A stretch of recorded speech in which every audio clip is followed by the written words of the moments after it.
put it this saved you? Let me put it this way. I sat with the late Jim Mhlala consistently from the time I landed as a mayor and communicated the decision of the PEC and NEC that he should withdraw from the municipality.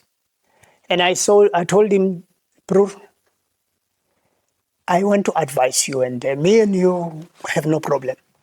But I would avoid a situation where you'd think that I'm among those that are targeting you, and you are not targeted. The structure that deployed you has decided you have to replace by Reverend Ntali. I replaced Nsibande.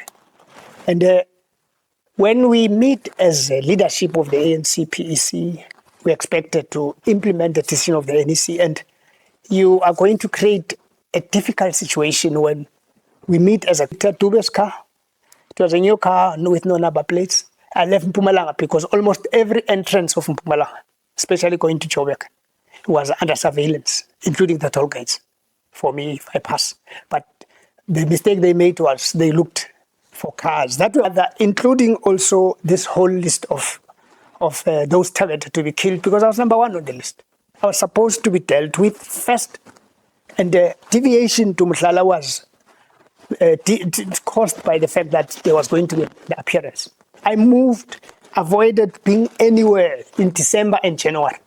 And I heard of Jim Mhlala's death in 2009 when I was in a hideout, because I already picked up. There are instances where I was even supposed to be assassinated, entering the gate. I said, talk to Nati, who said, no, I mean, I can't talk to you. After Mtembu called him, no. He said, no, talk to Nati, maybe we'll understand each other. Thought that he's smarter than everyone, to saying, how on earth will a country send someone so weak, so feeble, that is so clear? This man, I was attending training at that point. And why? It had to happen. And Comrade Diana Pule was the one that was asked by the president the results of a conference that we won in 2011. Go ask Norman Mukwena, Norman Machika. Norman Mukwena was from Kosato.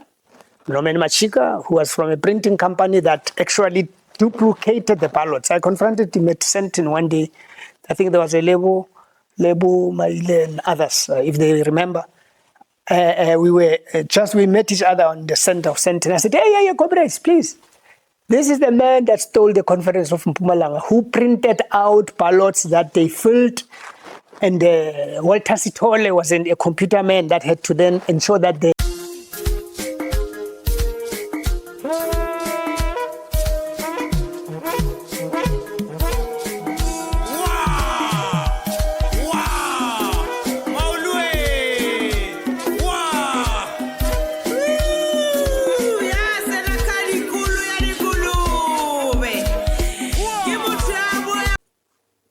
The politically incorrect, we finally found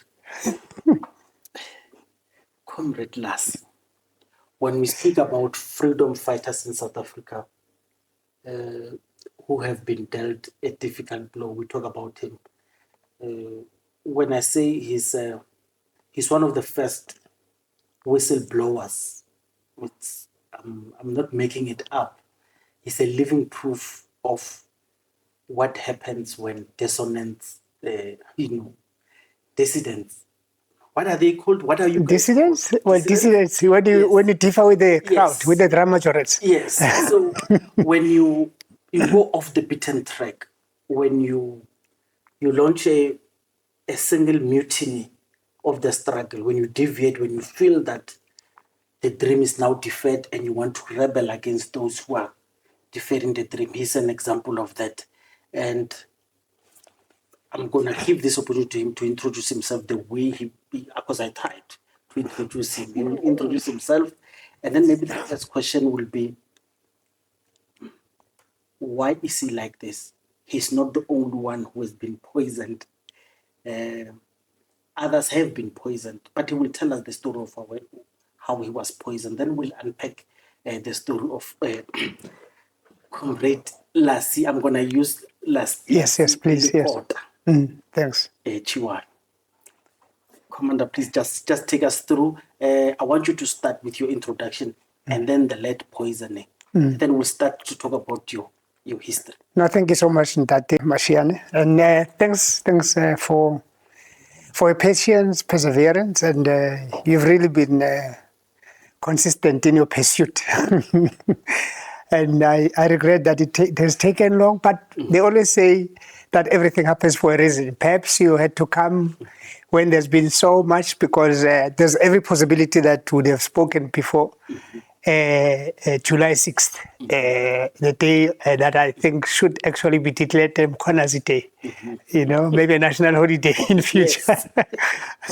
That made us, pause as a nation and confront our past. So that we can, after that, see if there's a possibility of resetting.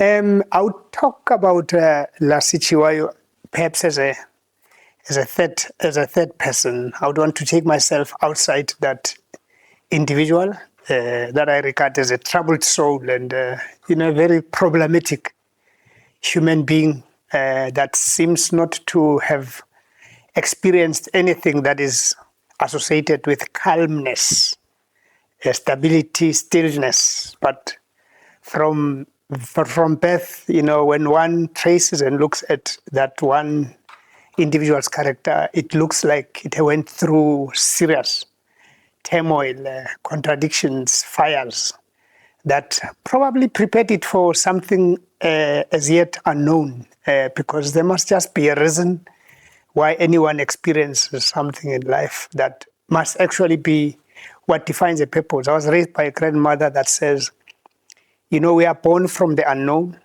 into the unknown, and because we are made to live by that which will never be known, which is spirit. You'll never carry it, you'll never measure it. You can't apply scientific tools to dissect, unpack, lay it bare for you to know what composes or constitutes it. And therefore, she said, we also don't know where that spirit will depart to, because the reality is that when we talk about death, it is not the death of the spirit, but the death of the body that embodied the spirit, which is a journey that started when the little creature made a first cry, which meaning the baby, which she said was an announcement of that journey that began between the spirit, because the spirit is actually an extension of the creator. It is an extension of the creator living through what you can call a human form. This is what my grandmother taught me. And therefore the journey will begin with a sound, which is a reflection of the fact that the spirit actually manifests and shows its existence through command, which is sound, which is voice. When the child cries, it's the presence of that God in a journey that the child will undertake in that body until it lives. And where it goes, she would say, we don't know. But then interestingly, she then says, we live in a space where there's this thing that is called mystery, because mystery is that space of the unknown, something that you'll never ever know in your form what it is that has happened. But the way of finding out mystery, for you to unveil secrecy that is behind the veil of mystery, questioning is like penetrating into that space of the unknown, the space of darkness, which is a space of ignorance. And every second that you ask and you get an answer, it actually enables you to take a journey back to where the spirit comes from. So she would say, what it actually means that if you look up, you can see there's a sun, the moon, the skies, the pattern of behavior of the clouds, the rain that comes from there, weather patterns changing into season, tells you that there's a memory of things we can't see. And therefore the spirit comes in the body with a mind that is linked to a wisdom of what has happened, meaning life doesn't start with that spirit taking a root and presence in the body. It has started, we are but a continuation. So it will continue fresh as it is, like a clean canvas, but experience every second is like writing your own story on a clean canvas that will tell a story of the journey of that spirit embodied in the body. And therefore, when you normally say you don't talk ill of the dead, we don't talk about the body. We talk about the spirit because it comes innocent, it lives innocent. But the body can always remind you, when you think of the body, the presence of that which appears, which is a human being, it will tell you of the terror or the good things that the presence of that creature put you through when you are alive. So I just thought, let me start with that. So the idea then that she then said was that, interestingly, you can discover mystery from the application of what she called hypothesis. Because hypothesis is how you derive meaning out of what you're exposed to, and you can actually bring what would make things add up. When you say 1 + 1 is 2, you're making things add up. So they give you a sum total, which is 3. So hypothesis is therefore a hypothetical deduction of what you see, and what you see then can make you take a trip back that says, oh, so is this thing that scientists call it a law of relativity and probability. That, oh, so it means such and such a thing happened, because it then gives you a bit of wisdom for you to reach an agreement that resolves a mystery in you, which may not necessarily be what I can call an accurate reflection that is linked with the evidence that science is always associated with. So yes, I just thought, let me start Lassy's story from that experience of being raised by a grandmother. Were you poisoned? By a grandmother. Yes, I'm coming to that. By that grandmother, that I was privileged to meet, to reconnect with, because she was a midwife with my other Bongamogolo. My mother was the last one, Johanna Taso Mamaila, born in Buchabelo. I was also born in Buchabelo in Middelburg, in a family of refugees that were forcibly removed from Sekhukhune because of conflict of, let me call it, spirituality versus religious beliefs. The petty spirituality, and of course the religious beliefs that came as a result of the coming of Germans, Merensky and another, I just forgot the name of the other missionary that changed the ways of life of our people. So let's come to the poisoning incident. 2006, South Africa is announced as the host of 2010 FIFA World Cup. You'd remember that we lost the bid earlier. It was 4 years earlier. I think it goes through a cycle of a 10-year period. But we lost the bid when Germany, through some gentleman, he was a popular name, notorious name that came from Germany I forgot the name, that cost South Africa the World Cup that Germany won. And in 2006, through hard work by Mandela, and of course, I think the world always felt they have this favor, that they owed Nelson Mandela, given the very important role that he played in human society. And I don't need to talk more about him. And it was then that I was part of a team, small team, that strongly lobbied for the national government. Thabo Mbeki, President Thabo Mbeki was the president, Trevor Manuel was the Minister of Finance, and others that were quite accessible. I think they were quite accessible to us and a number of other people. I was in the private sector. I left Mpumalanga in 2002 when we had differences of opinions, that is between myself and I would say primarily President Thabo Mbeki on how to handle Mpumalanga problems, especially from that time that there was a forcible uprooting of Matthew Posa and Chair Masilela, may his soul rest in peace, because they were said to be magnets. The same things that President Jacob Zuma and President Thabo Mbeki were seen as those that were polarizing the ANC. There was a view that Matthew Posa and Chair Masilela were polarizing the ANC. And when he was gotten rid of, there was a view that came from Tate Ndaweni Mahlangu, who was the identified intervention premier, that he was uncomfortable being in Mpumalanga and me being in Mpumalanga. So he went to the president, him and Sipho Sezwe, and told him that they are very uncomfortable with me being in the province, and I had to be transferred to Cape Town, which I called Siberia. And I flatly refused until I was persuaded by the Secretary General of the ANC was Kgalema Mtlante, and the Deputy President was Jacob Zuma, that I should not defy the President, I should go to Cape Town, which I did. But I indicated to them that on that year, I would not really physically be there, my schedule will. So I'll spend more time in Joburg to set up structures for me to go back into the private sector. So part of what I worked on from 2002 was the possibility of having a different mode of transportation So I joined forces with quite a few other like-minded people, including a young fellow called TJ Lupepe, and came up with the idea of Gautrain. So it is around 2006 that we then also started lobbying that Gautrain should actually be brought to be part of the consideration of infrastructure that would be developed. Because when we presented to Tokyo Sekgwale and a number of other leaders in 2002, the first time, and we sent a team to Vancouver in Canada to study the subway system, we were told by the then minister in Gauteng that there is no money available. There's a possibility that between 2011 and 2015, there might be a consideration of such, because it wouldn't be budgeted. But then the announcement then made us lobby, and indeed we camped at Mandela. We sent some comrades from the Eastern Cape to also lobby, our leaders. Among them was the one that ended up being the CEO of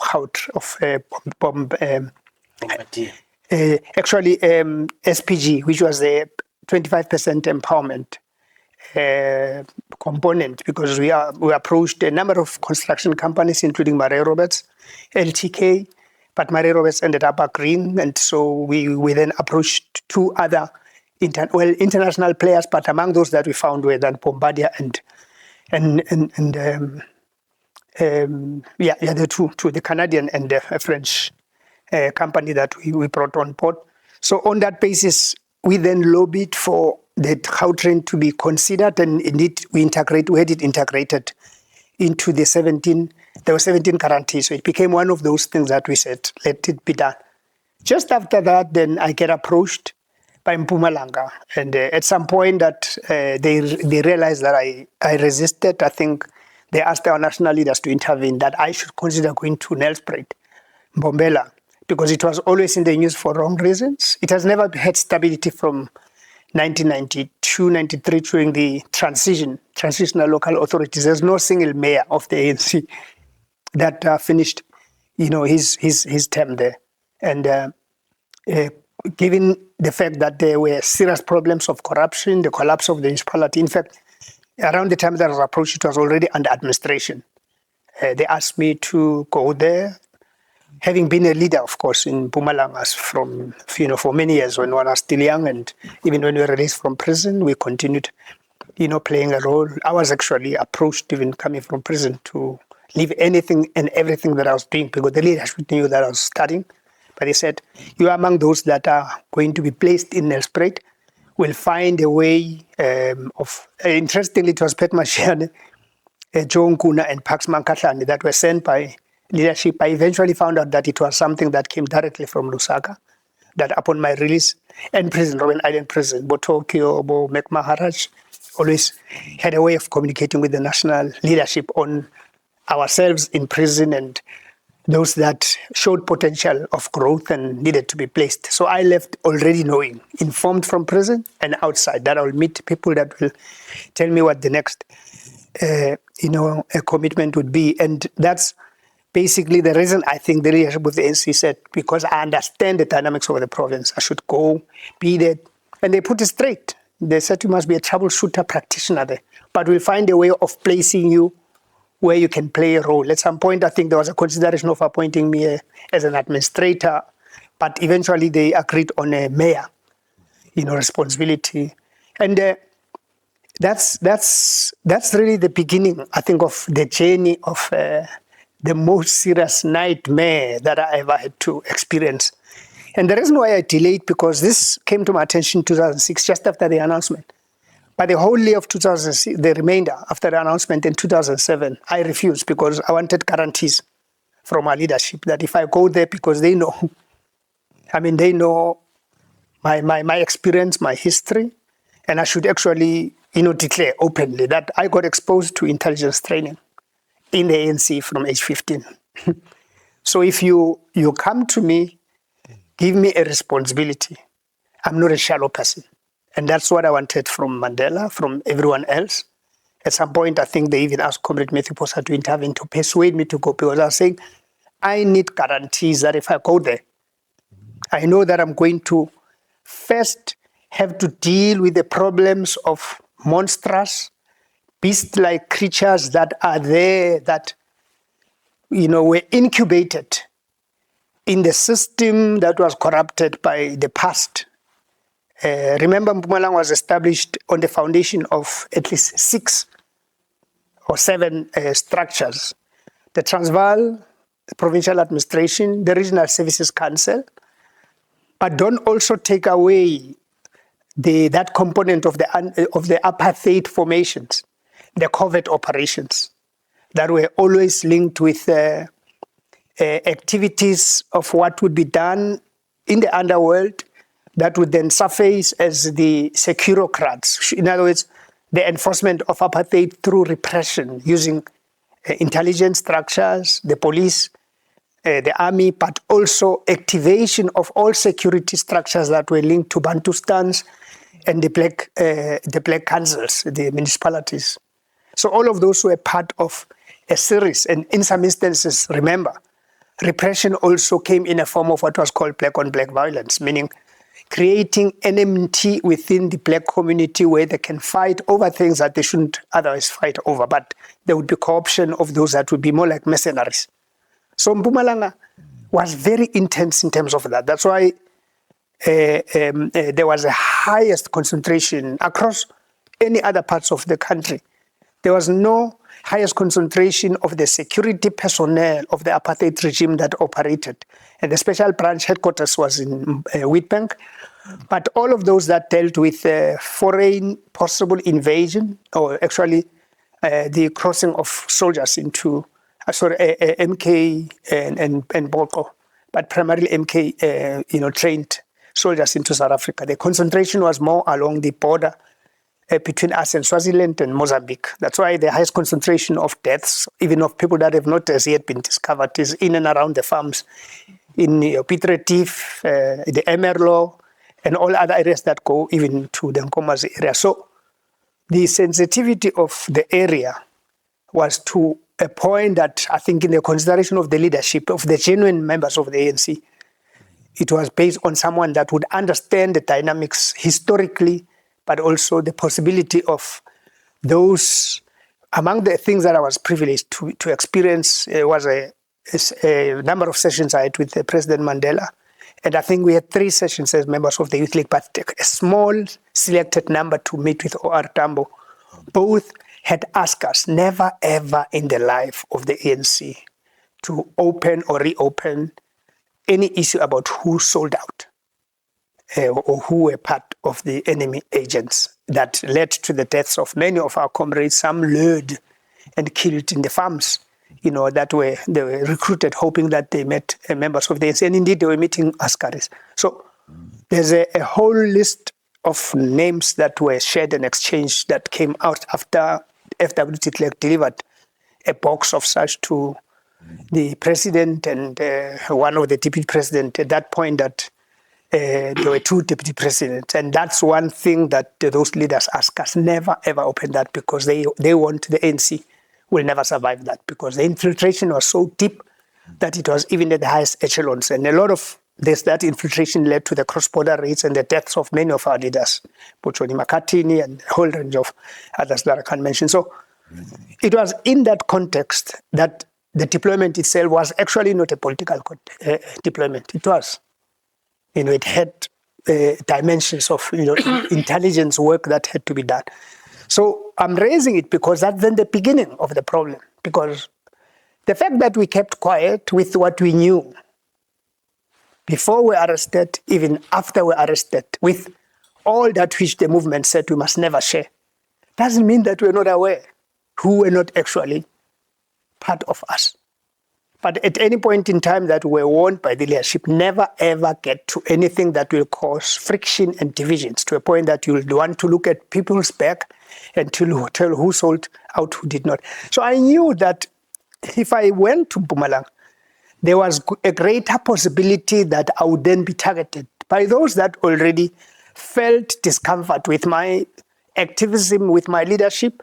I went through hell in Mpumalanga, which is one of the reasons why I left in 2002, because the intensity to which I was identified to be dealt with was to a point that even national leadership, some national leadership bought into that to say Lassy must not, under any circumstances, be allowed to ascend to any position beyond where he has already given us problem. And why?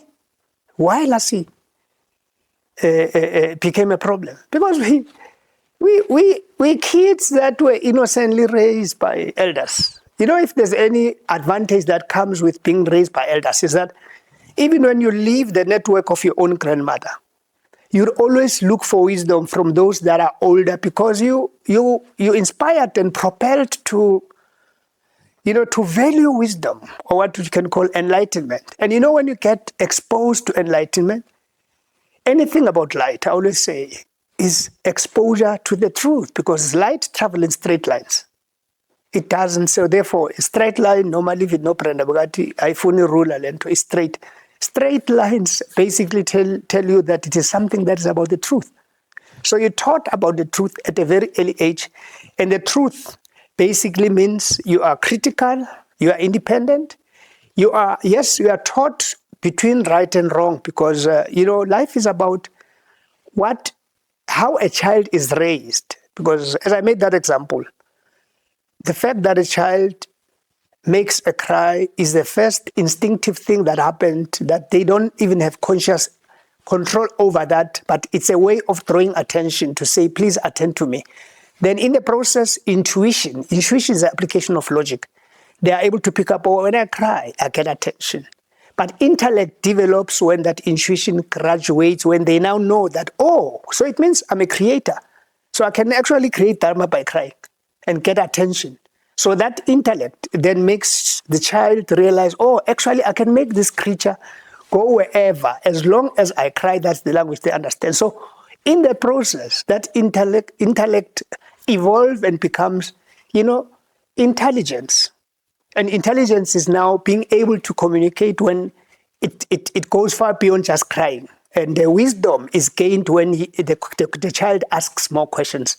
So I'm raising these things because they would then create the type of a child that will be raised. That in that process, how do parents raise that child? There are those that will raise you by also pointing to what is wrong or what is right, but they will raise you to a point that you can also question, to a point where the accumulated sense of knowledge makes you to question more answers that enable you to package your story to ask things. That's why for children that are raised by elders, they would always say, Mtwana, the years are far ahead. So that's the lesson. That when even exposed, I met Pet Mashiane when I was 15 years old. But I think I met also a gentleman called Dusty Maluka, who was already a member of the underground structures of PAC, but that left and joined the ANC when we were 13 years old.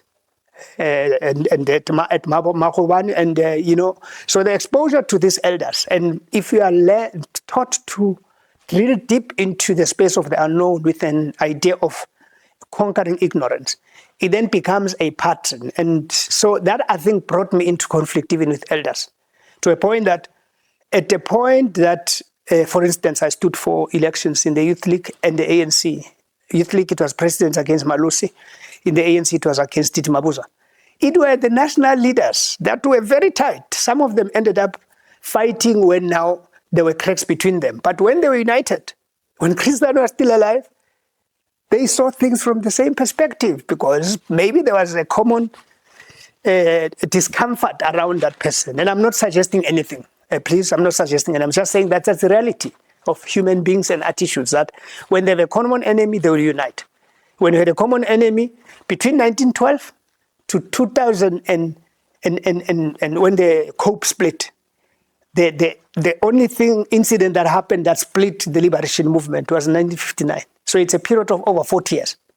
But if you look at power and money that came from 1994 and calculate the splits that happened, you'll actually, again, hypothetically deduct that is because of power and money, that there's cracks and differences. And therefore, when people have something in common, we were actually dealt with ruthlessly in a very cruel manner that made us decide, if this is what happens in the political space and arena where we got involved because we thought there's something we need to do to make a difference. That's how we're raised. The exposure that was made to us that made us realize, which is what grandmother would always say, talking about the forced removals when they were removed in 1974 and dumped in Tafelkop, that disrupted even our lives, because I was, I think, 4 or 5 years old then.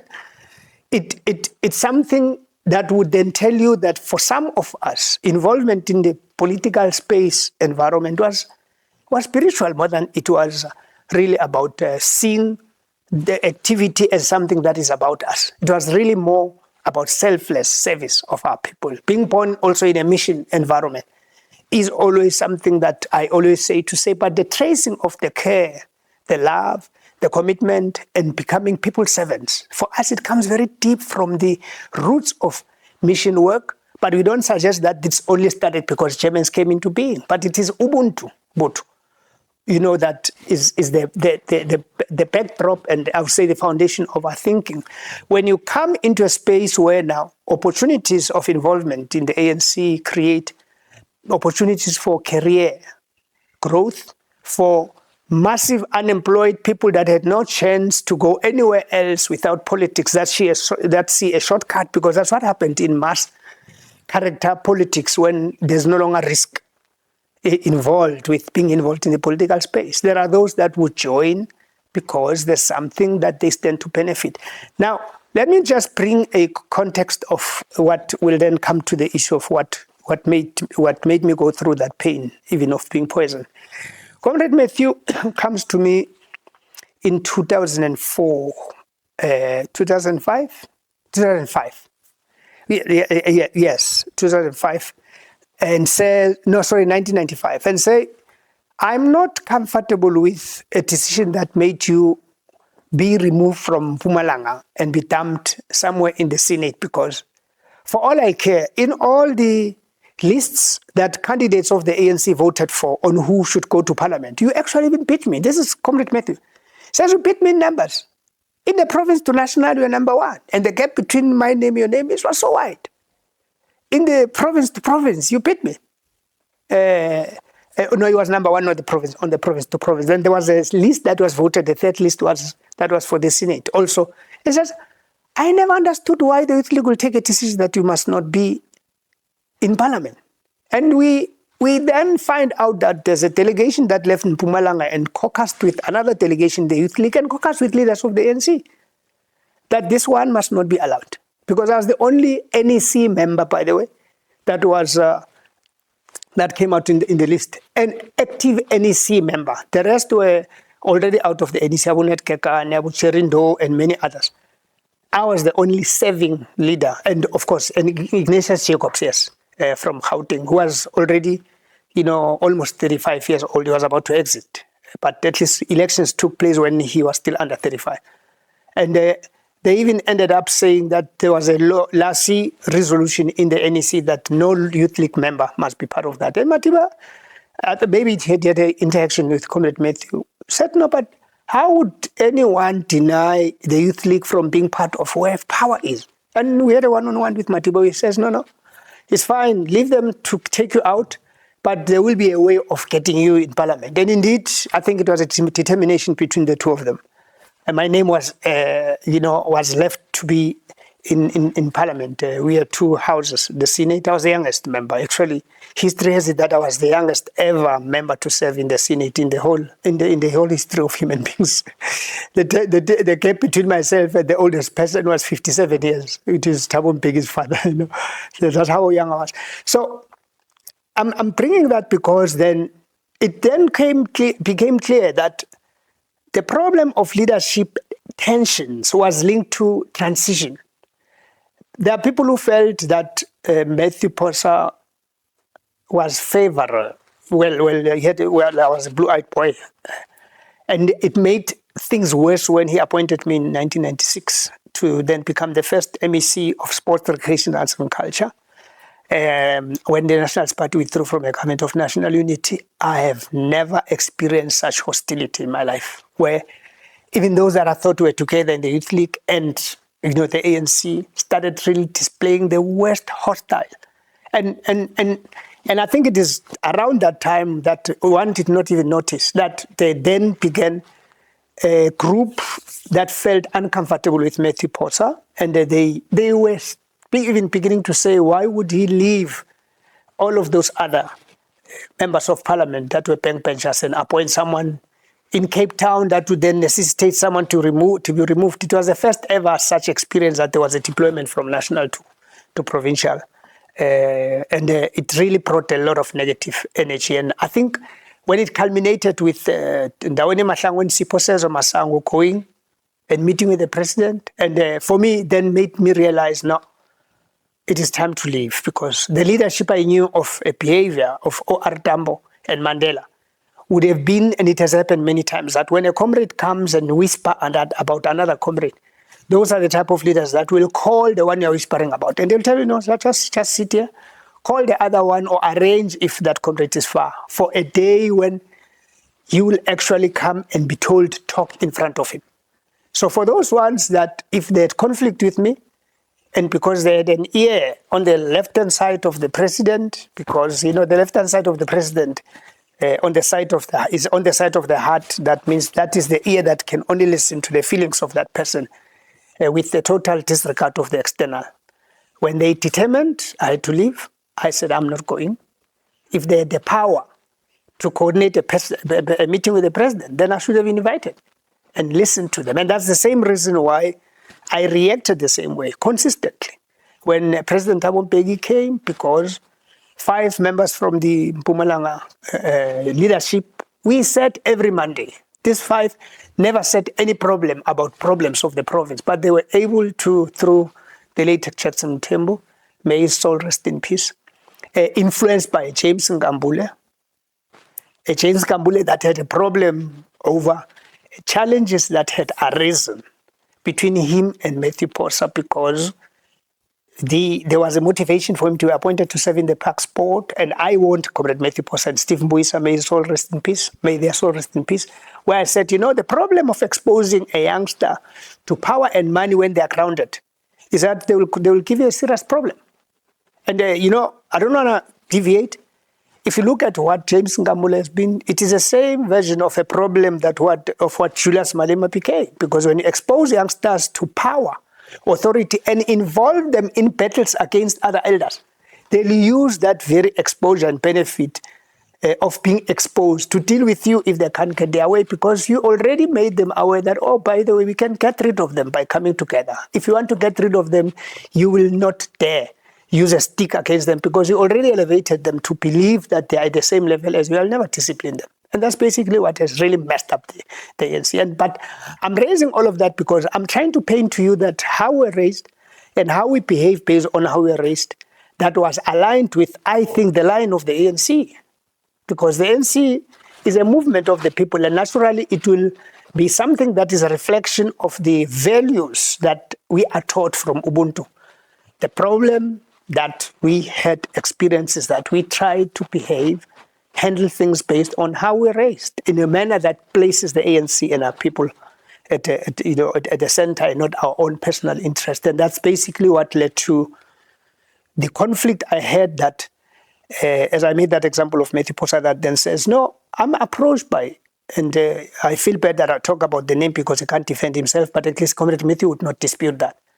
Deputy Mabuza that says, why is it that when you fetched me in the classroom, when I didn't want anything and I had nothing to do with the political activities of what was happening up there, because I was not even a member of the PEC, and I think he was a chairperson of a region, but he just came from NUSA after hibernation for a period, because he's among those that appeared, realized there were risks involved with political involvement, disappeared. We have no idea where it disappeared to, and rematched in 1992 through the structures of NUSA and SATU. Actually, it's 1992 into the ANC structures through SATU, because he re-emerged through NUSA that he was part of. But he says, if you really came and fetched me in the classroom, and I followed your instruction that I should leave the classroom and come to become part of the political leadership, why is it that you are undermining me and you are no longer really giving more attention to me, and you're now favorably looking at Lassy Chiwayo as a possible, successor? And you know, he can speak for himself. Says, I was totally confused because I have never entertained anything of succession. But then I could pick up this energy from a lot of comrades after appointing you.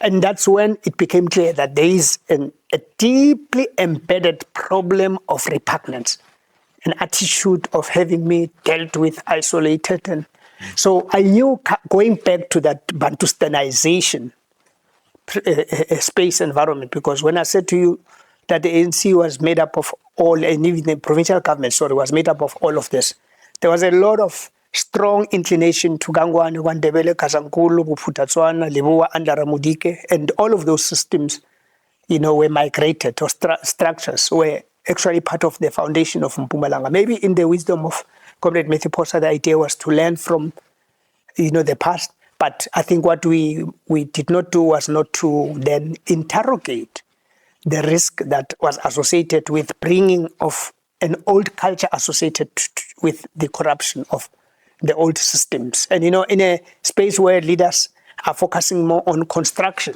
and building of, let's call it the building of governance structures, institutional, and all of those, and shaping policy, chances are that, as nature allows no vacuum, more space was left for those that were more attached to the Bantustans, that knew the power of money and the power of the tender system. And you can even see how the tendering system and even the utilization and the closeliness of those that held powerful position, public works, roads, transport, education, health, social development, that were the chunk. You could see relationships developing more closer to those that were in the Bantustans, because they knew the power that goes with those positions. And Tina were more concerned more with really social construct, dealing with RDP and all of those things. But the long and short of it is that the conflict really started there. But Mpumalanga became a playground. And why I'm saying that is because the first ever assault then to be unleashed, taken advantage by the Mpumalanga group of 5. It was Comrade Chelsea Tembo, approached by James Kambule, Cheche Mabena, Fish Mashalela, Che Masilela. And they are the ones that James whispered, in whose ears James whispered. Oliver Tambo warned us about West drivers that said they will come whisper in one ear, especially the one that is on the side of the ear. And if you are paranoid and you are not grounded, you will listen and you will actually act from the lenses of that person. And that's exactly what happened. Comrade Thabo Mbeki, just after the late former Mangosuthu Buthelezi was given that responsibility of being acting president, and he went across the borders of Lesotho. When he and Comrade Thabo Mbeki disappeared for that period, I would imagine that it was convenient for them to give authority to someone that will clobber the Basotho. So I normally joke and say maybe he was resolving the problems of the past, of the Zulu and the Basotho, what that happens when they rolled stones over the Zulu regiments. So, but when he came, I always use it as an incident, because I remember when we had his in Mpumalanga, we didn't know. He didn't announce. We're so happy, wow, we're going to get Umkhabul on why did you go to Lesotho. And then he takes over the meeting. I'm here based on the gathering of problems that came through comrades that met with me. And I would have expected the leadership of Oliver Tambo and Nelson Mandela to prevail, because those would not have even come to the province, pushed by 5 out of 18. 12 of those were not there, only 5. Those leaders would have called the rest of us to go to headquarters for us to listen to all those that were complaining. But he came already with preconceived ideas, and he announces, I'm here to deal with the problem, and we are going to set up a commission. No, but let's start from this point. What is the status of this meeting? Why are we having a meeting that we're not informed? Because we're members of the PwC, we normally go through a list of all agenda items we know, and we'll know what will arise out of that agenda in the next meeting. Why is this meeting happening nicodemously? And I think I really annoyed the president. And let me go a step or two back. Both President Zuma and President Thabo Mbeki, I will say it with authority, their foundations can respond, or they can respond. Actually, I look for a day where I can be blessed, now that I'm also approaching my pension years, where I can be blessed to have a platform where we can engage openly with these two leaders. So that, there's no hearsay that we say about things on the corners. I can actually confront them and say things that I said in meetings with them directly or in open meetings where we warn them about their behavior. That even when they are leaders and we are young, if they don't do anything that heeds. What did you say to them?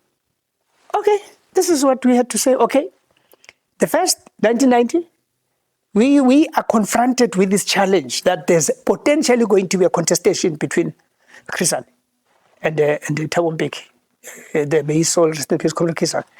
And in the determination of the Youth League, and it was not based, by the way, on formal engagements, but we had formal engagements as the Youth League to say we need to arrest this thing because we contextually located possible challenges in one, the inability of the movement to adjust and adapt to the environment where we were an organization that was declared, that was outlawed, and we had repression.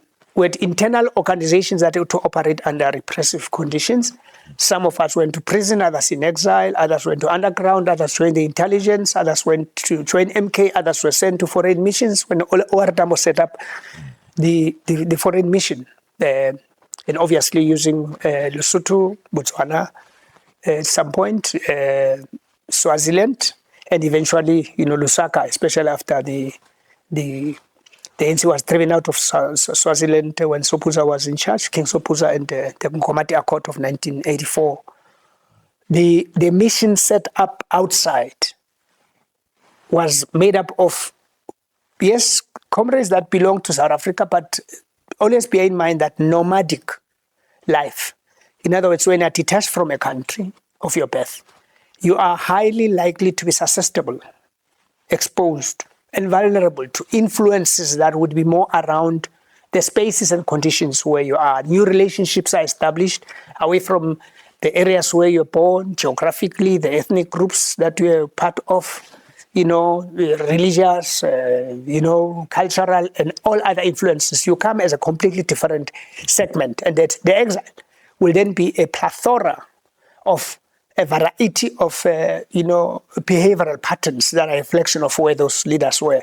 So the Youth League was quite conscious that we have to build an ANC that is one out of all of these trends, which include internal organizations that mushroomed post-1976 June Soweto uprisings, but that solidified, especially after Azaso, because you have SASO and SASM, but Azaso, that was established after 1976 uprisings, led to also their mushrooming or the reincarnation of the Congress movement, marked by the birth of COSAS in 1979.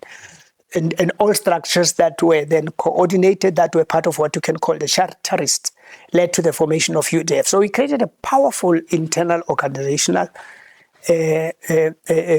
presence, but that had its own culture, that even under repression, there was space for democratic processes of election of leaders, constant meetings with our people, canvassing them for consumer boycotts. And so there was an internal democracy established that had to be safeguarded. And as a Youth League, I think we made a mistake when we looked at managing tension. Primarily, we focused on exile and prisoners, because we said, no, let's bring into the leadership of the ANC a structure that will affirm the leadership of OR Tambo. So all those that occupied positions in exile, we said, let's retain. With OR Tambo, where we said as a Youth League and we canvass the Women's League and other structures, let's create a national chairperson's position so that we don't lose him out because of his incapacitation. Let's retain him as a leader so that he continue to be someone important, the larger-than-life character, beyond reproach. That would be the last line of defense, but the repository of the memory, of the organization. And that's the history behind the national chairperson position. Madiba and Sisulu, for the role Sisulu played when it was released in 1989 to be part of that Tribuna trialist team that joined with Cheryl Carolas and others that were internal, the UDF. We said, let's retain him, and we went to persuade him on his death, on his bed, sick bed, to stand for Deputy President Mandela as the president, Nzo to be retained, Deputy We then, and of course, Nkobi to return as treasurer. Then we debated. I remember it took 2 days for us to resolve the idea. 2 days in succession in the NEC meeting of the Youth League. Who do we bring then from the young generation? And there were different views. One saying, let's affirm the internal leadership. But others were saying, no, let's still bring the leadership from exile and prison. Those that suffered, tried and tested, that can actually be affirmed to make sure that they manage this organization and bring it back to the generation to follow intact, under OR's leadership and wings. And of course, Mandela assuming the presidency. So we then argued and finally agreed that let's go for the most senior person that comes from KZN, because we're able, among other reasons that made us motivate why a united leadership would be important, was to realize that actually almost everyone originally that were part of that except Nkobi came from the Eastern Cape. Although some of us argued that when a leader is elected at that top echelon, the apex, you no longer look at their origin, their ethnicity, or any other inclination, but they become national leaders. So therefore, we closed our eyes. We have to totally shut down any persuasion that says no, but they are all from the Eastern Cape. But we said, and at any point in time that you look at the history of the country and where the fiercest wars during the wars of resistance were fought, where would you likely to find the most battles and therefore excursions and death?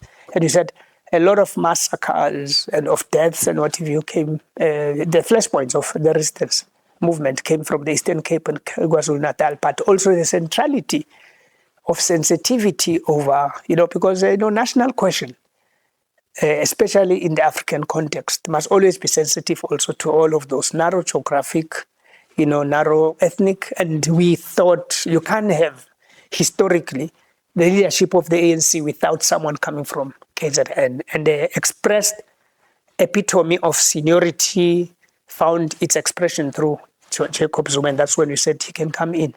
And without us knowing that in the engagements in the Youth League, we had the ANC youth section, a whole lot of them were also drawn from Mbogoto, but also that's also the problem. Quite a lot of them were very much inclined and more favorable to Comrade TM in the broad scheme of things. And you'd know and agree with me that TM was always seen as the heir to the throne from an exile point of view, but also his close proximity to OR Tambo, London, and national spokesperson or head of communications, and a very eminent person even in those engagements between the academics, Afrikaner, and other communities. He was always really among those that were profiled as the emissaries, the torchbearers and, the enlightened.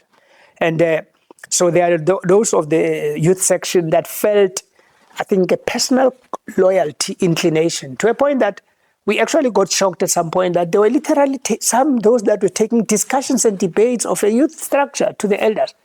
And you can pick up this energy with time. And it became very clear, even when we were contesting with Umalusi and Notiti, when lobbyists were literally saying, Lassy, no. Even there, no. President Thabo Mbeki even came at a conference of the Youth League and said, we heard that there are those that are contesting Malusi. We are the only two contestants. And they are saying, we are loyal because he has funny stings on his skin or whatever. And I'm sorry to even bring that out because it's something we can't associate with leadership at a level of highest consciousness. Thabo Mbeki accused you of we are loyal. No, he said in the meeting, gathering, conference, where he came to speak on behalf of the ANC, we heard that there are those contesting Malusi, that he must not be president. And those that are contesting him are said to be accusing Malusi of witchcraft. Oh. Now, when you come into a political space and you say that, because we love, we respect the ANC and authority, and the Youth League is among the organizations that would build a crawl around the weight of the ANC. It changed the complexion. Anyone and everyone were beginning to say, hey, maybe there's a problem with Lassy. Hey, the president has spoken. You don't enter into a battle of youngsters, especially a structure that needs to be independent. More so as a member of the Youth League, if you're ever a member of the Youth League, you'd know we always bring issues of autonomy, of independence, but also allowing space for youngsters to grow. But also, you say Malusi had what? Whatever. Okay. Yeah, yes. I mean anything. So anything that has to do with appearance, of human beings. When people just want to say anything, Okay, I understand. they'll say something about your ethnicity or beliefs and what have you. But for a leader of the ANC to come in a meeting of young people and actually say something that was not even part of the engagements of young people, but it comes, I can call that an osmosis. Osmosis is the breath you breathe into space. It spoiled the environment. There's a whole lot of other things that happened, but that we were at a later stage told the leaders of the ANC, obviously because of their network intelligence. So Thabo Mbeki hated you assume. I would not use the word hate. In the youth league were leaking your internal lobbying and mechanizations into the elders. I used the word hypothesis. So my hypothetical deduction, when I wanted to just understand why, if the president could give an opportunity to Sipho Masango and Daweni Mahlangu to speak about me, why at all times that we had conflict, the leadership had privy to information at some point. I was actually told that even Steve Mabona, the late Steve Mabona, may his soul rest in peace, Tabang Makwetla, Togo, she's late now, Mapena and others, had something to communicate about me and my problems in the province. Actually, at some point, those whispers led to my withdrawal as I was number 11 on the list of ANC candidates when I decided in 2004, okay, man, maybe that energy is like, you see, Pelile, let me go back. And members said, no, you must stand. You must come back to the province. So I was on the list. My name was removed between the list leaving the ANC office and IEC. When in a PC of the ANC, there were those energies, including by the names that I've mentioned of people that said, no, but Lassy shouldn't come back to the province. He's fine in the private sector. But interestingly, all of those leaders were there when a decision is taken by the NEC that says, no, it's only Lassy is one of only a few that can solve Mpumalanga problems and go there as a mayor. And when it came, I concluded that, it's because it's known that when I go there, I'll be caged. And possibilities are that I'm not going to come back alive because the entrenchment of corruption, which could have been dealt with systematically and minimized, became even worse at a point now that a very weak leader from outside with no exposure or any experience that took him completely, Mbombela is a very important area of the province. But it's a small section that is tucked on the northwestern part of Mpumalanga. Mpumalanga's overwhelming majority falls outside Ndebele as a former Bantustan. It will take Wheatbank. It will take Nsibambe's areas of Ermelo and go down to Lightenberg. It will take Delmasiye, Balfour. If you have no memory of what has happened for a period that even a youngster that you are an elder to by more than 25 or 30 years would know, because from age 16 you wouldn't tell me. When at some point, Matthew Potter, for instance, when I asked him, but this fellow that you fetched from the classroom, who is he? He says, no, you don't know. He said, no. Who's he? He says, no, we used to operate with him in the underground. I said, don't remember. Don't forget you left in 1984. And therefore that we were here. We know anything and everything, including names and surnames of people and their pseudonames, those that we operated with underground. So your memory of who worked in the underground cannot beat ours. When you came in 1990, we reconnected. We went back to Bosandile, Sugat, Temba, Monari, a lot of those that operated in the law field. So we had memory. So a short question. Yeah. So you had left to go to exile, and I know you are still answering on how you got to Mbombela and your problem started. When you left for exile, when do you come back and when does Matthew Potter come back? Okay. The reason I'm asking is I just want to check your absence in the politics of Mpumalanga. Do they coincide with the absence of David Mabuza? Do they coincide with the absence of Matthew Potter? Let me put it this way. There was no David Mabuza that was active in the ANC. in the ANC underground structures. One of the worst things that they did was to try massage that through the appearance. Through the appearance of John Kuna. You don't do that. When you have no moral grounding, if there's a moral paralysis, when your memory even forgets that this is a character that was put through trial for almost killing his own fellow comrades through hand grenades, John Kuna. You can't think there's credibility that you'll get from that person to support a notion that Titi was part of the underground structure. He has never been part of the underground structures. He was just part of the teachers' movement, disappeared, and he re-emerged in 1992, active in the ANC, but through, again, getting involved in USA. Then when USA changed into SATU, that's how he emerged. And he was recruited, I think he was fetched there when he just made it to the region, which was has a view, but he couldn't garner enough votes to be on the candidate list. That's the extent to which he was not known. And therefore, if he was known, he would have been active in all the structures we put together to re-establish the ANC in the country. So that's one. But the second, yes, we were taken out, but I won't be long. So you are alleging that David Mabuza had no ground within the African National Congress, especially underground during those difficult times. Even above ground. And then even on SATU side, he could not emerge further because he only led around the region. He was in Hazyview. Yeah. And he was fetched and parachuted. He was not part of the provincial structure, which was the regional structure. He was parachuted by Comrade Matthew, for reasons he knows, from a classroom when he was a SATU member. Yes, he was active in SATU, and he just made it, I think, through lobbying of Temba Nareng. They know it. The comrades know, they know it. You can go interview them. Lobbying now in peace. So these are peacetime comrades now who realize, no longer arrest and anything, lobby to make sure that they become part of those that can be offset. But he didn't. In an open contestation that happened in 1993, he couldn't make it. He was completely down at the bottom end of the list, very far. Comrade Matthew fetched him from very far. I think I still have those documents. I can check them in my archives, where it showed that he stood no chance even after doctoring the list. But we're doctoring it to include primarily race and women. So he was not going to make it. Comrade Matthew came and argued strongly for him to be included in those that made the threshold, especially after announcement of elections, for him to then be able. No, it's not before yet. Oh, no, before, because just before we send our candidate list, for him to be where he would be safer.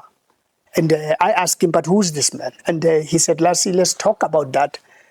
Out of the meeting, I used to operate with him in the underground. And that's where the interaction took place. He said, no, there's no such a person. I know of two Mabuzas. I think there were three, basically. One was Mike. I can't remember, but of course, there was also a Mabuza who was the chief minister of Gangwani. That was indeed part of, the network of leaders that the movement, embraced as one of us. So, there is no way that there could have ever been any interaction. And indeed, when the movement put together the first call to coordinate, I was part of that. There was no Titi Mabuza. Fish Matlalela was there was Temba. And we set up all regional structures. I camped. I used to live literally with at Philip Khatebe and Steve Mbuisa's place, and our base, powerful bases there that we focused on was Nkomazi, Hazyview, and Nelspruit, as they were then called, and knew anyone and everyone, including those that we recruited, because our recruitment process was based on those that were part of the underground, those that had leaders that went to exile, and actually families of those that lost their kids. That's the strong, sophisticated foundation, solid foundation on which we built the ANC. There was no Titi Mabuza around that time. So, yes, we were taken out, went for training. The movement advised that we come back. That's why I said that the first training that we got exposed to was when we're 15, or we're about to turn 15, in intelligence courses. And that's basically has been an area of involvement. Even when I came out of prison, When do you accept Mpumalanga assignment? When do you accept Mbombela assignment? I only agreed in 2008. And Comrade Melo will tell you, they said with David Mabuza, where he advised them, look, I have ways of getting his ID. He must go in. So the reason why I didn't want to go, not that I didn't want to go, I was ready to go, but I wanted support from the organization because I knew when the eggs start chopping, it will start right in the ANC. Because those that were collapsing Mbombela were those that had long fingers, that paralyzed it, completely destroyed its walls of governance. Because for chaos to thrive, you need to destroy, systems, processes, order. And among the longest fingers that were infiltrating there were those that were linked with those that were occupying positions of influence. The deputy chairperson position makes you get more influential in terms of deployment. That's how Jacob Dlala came into Mbombela, recruited from the Department of Public Works, where the incumbent was in charge, and moved him there in 2009. 2008 you lent. And sorry, not 2008, 2006, 7, I think, yeah. Yes. Or after Mbombela, because tensions intensified and they drove Azaya Khoza out of Mbombela because he was not compliant. Yeah. Mine is just to check. Yeah. You arrive in Mbombela, you work in Mbombela, and I just want to check this part. Yeah. You lose comrades. Comrades Oh, no, of course. And you knew the root cause. Yes. At what point do you realize, sorry, I'm going to be a martyr here, and do I let go? Yeah. The intensity of the conflict and for it to take, like an open battle now, comes when I come to the province. Interestingly, because I was in the private sector, we did over 42 turnaround interventions in municipalities with Zota Manas and Associates, which was, I think she was appointed and she brought us in as technical capacity and partners. So I went to Mpumalanga in that capacity, Mbombela being the target then, I think in 2007 or earlier, long before the appointment. So I did a comprehensive institutional diagnosis with a team, Tebogo Makubo, the younger brother to Geoff Makubo, and Pepile Simelane, I think she's a younger sister to, yes, she is, to Menzi Simelane, but these are first graduate that were consulting that I roped in.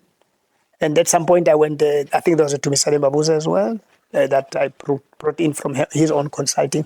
And we came up with a comprehensive report that gave an idea of the institutional challenges. Around that time, we were able to also pick up a lot of broad external institutional challenges that we categorized in what we call the situational analysis. Applied, tried and tested consulting tool of scanning the environment and determining the socio-economic, and other dimensions that are external on whether or not the healthy nature of the institution, its governance, its efficiency, impact on changing the environment, but we also to determine what is it that paralyzes the institution apart from lack of internal organizational controls and other things. Then long hands of those that were political leaders in the ANC and the long fingers and the direct interest they had in, because Mbombela is one of the big municipalities in the municipality, but even more now that it had this 2 billion that will come as an extra injection because of hosting 2010. It then, like the Amstel did, it then intensified tension within about strategic repositioning. Two big individuals that are products of the Mpumalanga tender system, Robert Gumete and Herbert Teledi, went back to the province. Of course, I mean, they which is good. They are proud product. The ANC and all its leaders must be proud if they are those that are products of our empowerment and all other interventions. The only problem would be when greed kicks in and it makes people want to take control of almost everything, and worst of all, take control of even the political organization that they want to now own and determine who becomes leaders. The problem with the tenderpreneur system is when those beneficiaries realize that we can actually monopolize by owning the politics now.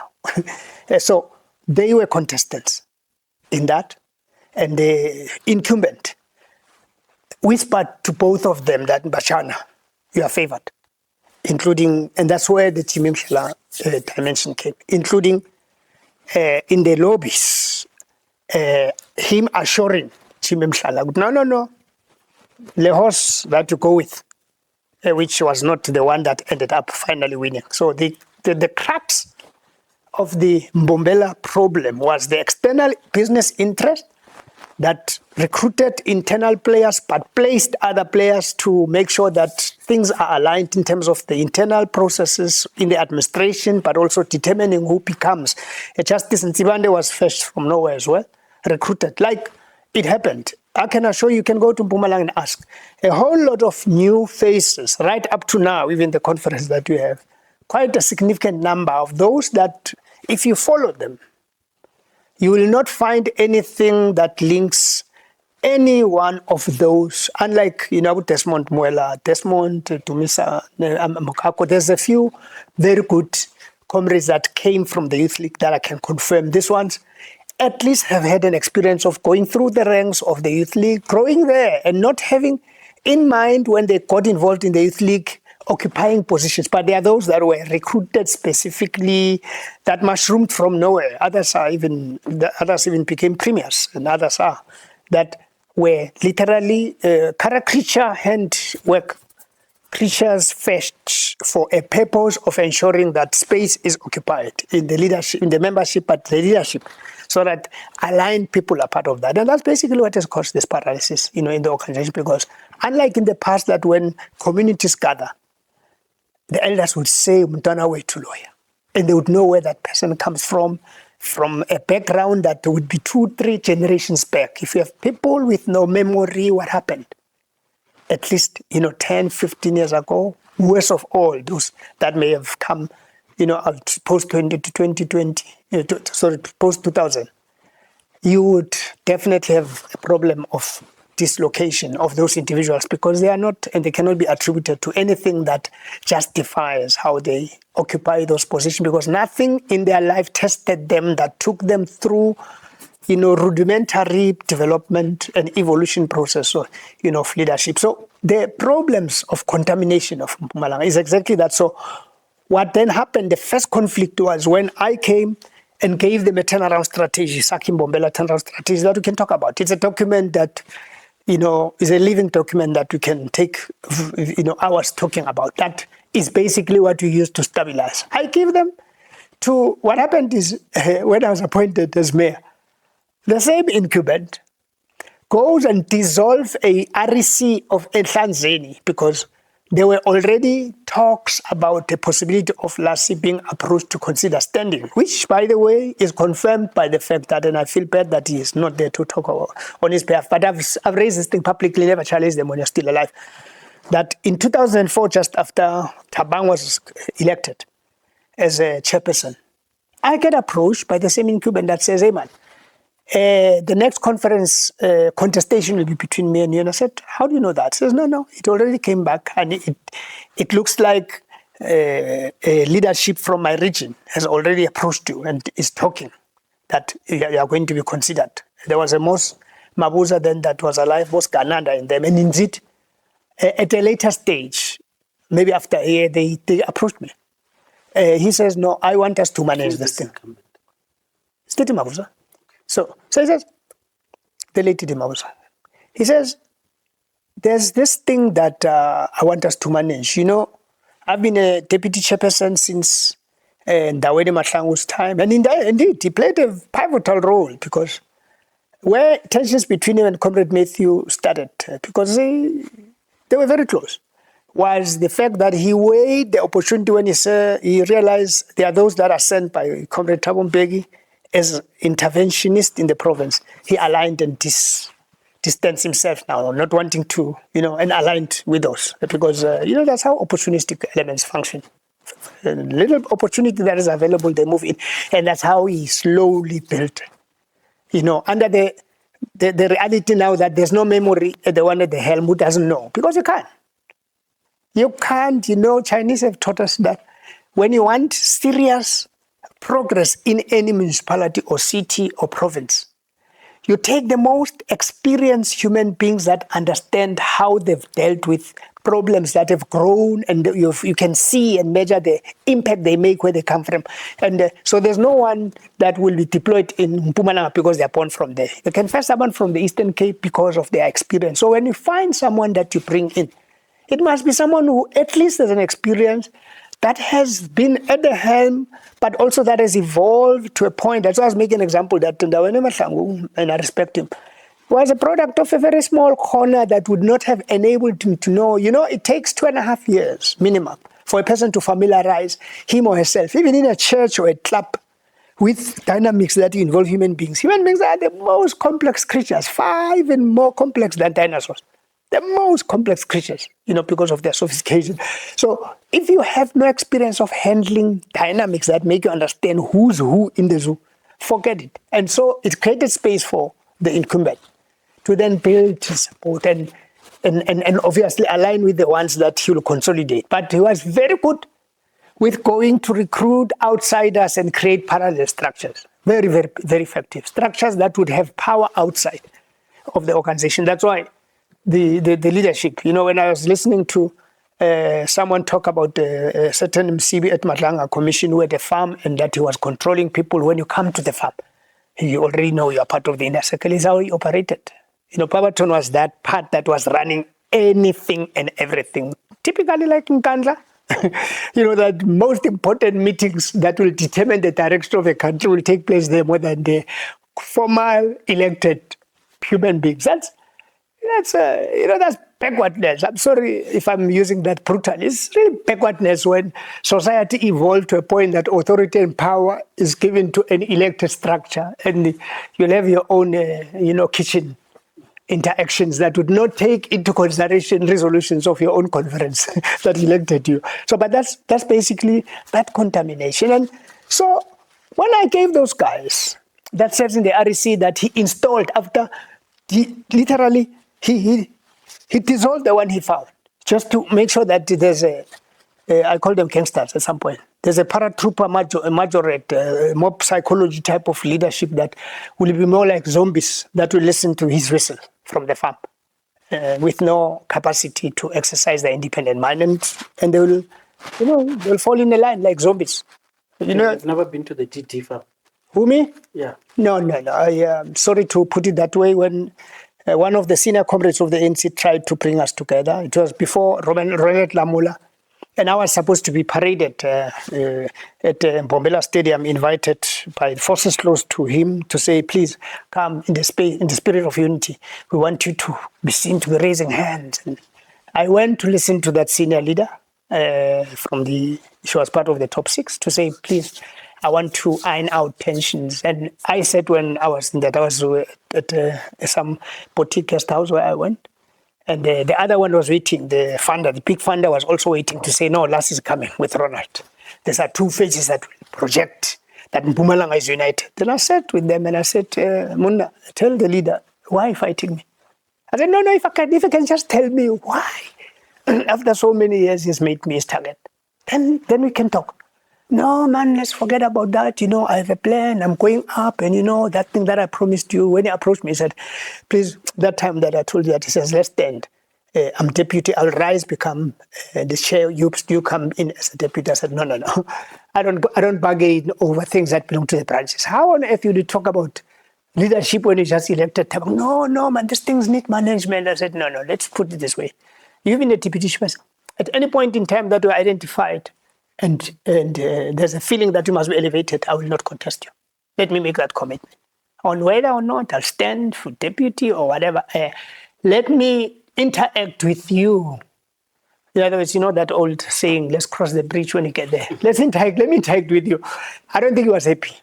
And I think that's when he withdrew and decided he must just find an effective way of dealing with me. So when those creatures of creation that were part of his handwork that he put into the REC, when he dissolved the others, meet with me for the first time as now a mayor. I'm just here for a week, and I bring the documents of Saki Mbombela and distributed them to each one. They were hand-delivered to each one of them to say, as we'll be meeting, I want us to find ways of engaging from a common perspective. Because, they normally say when you want to deal with a human being, reason at the highest level of consciousness. So I wanted to drive them to the highest level of their understanding of the ANC, its leadership, and the decision by the leadership that has deployed me now. Because when you're an NEC deployee, you are not. Even if you may have been first, in my instance, at least I was a provincial leader from the times I was in the ANC Youth League. So at least I brought some gravitas. But the fact that the decision of the NEC placed me there basically should have made those that know the ANC and how it operates and the line to know that this is a discipline you must follow. This is a deployee of the NEC. No, but I never had that support. So when I was there, they say, no, yeah, we hear that you approached Kaya Mpongose and told him to, basically remove this thing of Jimmy Mushala, Jacob Dladla, and the internal disciplinary process, because I don't want this thing to distract focus and be out there in the news for the wrong reasons. And I said to Kanyo, who was an administrator, please, go make an offer. And before I even met with Kanyo, I met with Didi at Spur and met with Jacob Dladla separately. Both of them agreed. Jacob Dladla is still alive, he can confirm. Because I went back to him and said, no, your boss says it's fine. You can take your offer. I even said to Kayo, I've calculated if we are to make him an offer, I think 3 million will be fair, just to get him out. So that we create organizational stability and allow space not to have someone that takes instructions somewhere and destabilize the municipality and everyone else that fears that person, not based on any capacity. This man was a QS. He's a QS, Jacob Dladla, with no experience. He only knew about dealing with tenders. And nothing about governance and all of those. And for me, as I discussed with the RC members, I said, but my determination is that we should create stability by removing this risk, because the big risk is the conflict that is about external forces that want Jacob Dladla in and the internal force that wants to remove him because he sees him as the major reason why a decision that was taken in the municipality favored the one that he may not necessarily have supported. And I think I have to play open cards that, yes, sometimes whistleblowing, yes, it is, but there were those underlying and underpinning, behind the scenes reasons that the lobbying that was taking place was aligning Mhlala with the ones that didn't win. And therefore the continued interaction with those external players was also fueled from the external that felt disappointed that this one promised. He functioned like that. He was a double tipper. He promised 2 horses that you are both going to win and actually feed both of them and get them turbocharged with speed. And anyone that wins, he wins. And you can see that behavior even at international level. Verify who's that? David Mabuza. Okay. Yeah. So, and that's why I'm saying that I feel so bad. But I've said these things before, which it generates a comfort in my spirit that I've said them when they're still alive and challenged them to challenge those things open if he didn't agree with them, and no one came out in the public. So, and the guys tell me, no. Now that we heard that you have approached Mpongose, so then it means you have the power to be able to retain Dladla.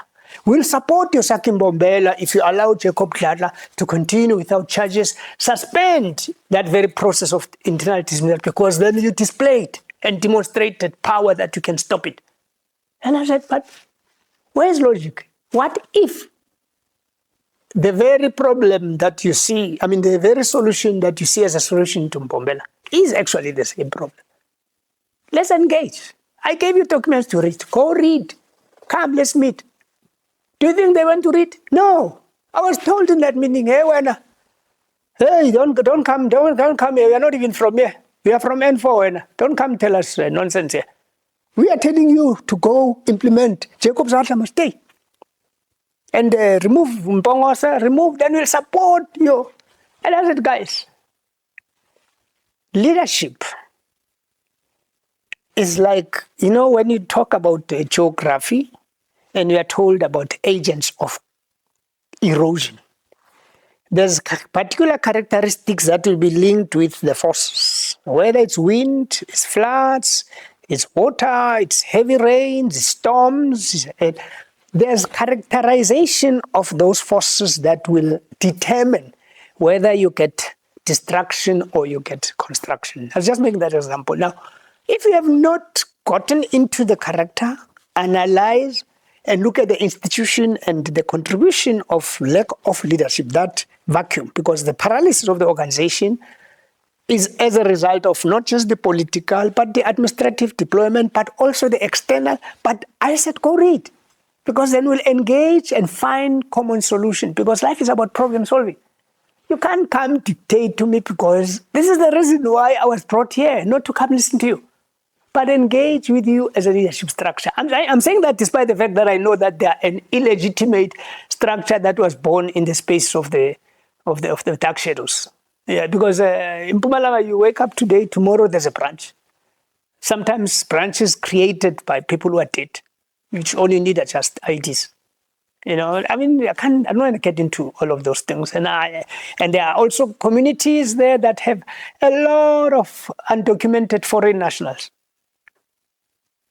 that, end up, for reasons we don't know, being active and determine the policy direction of the organization. Because you don't need thinkers.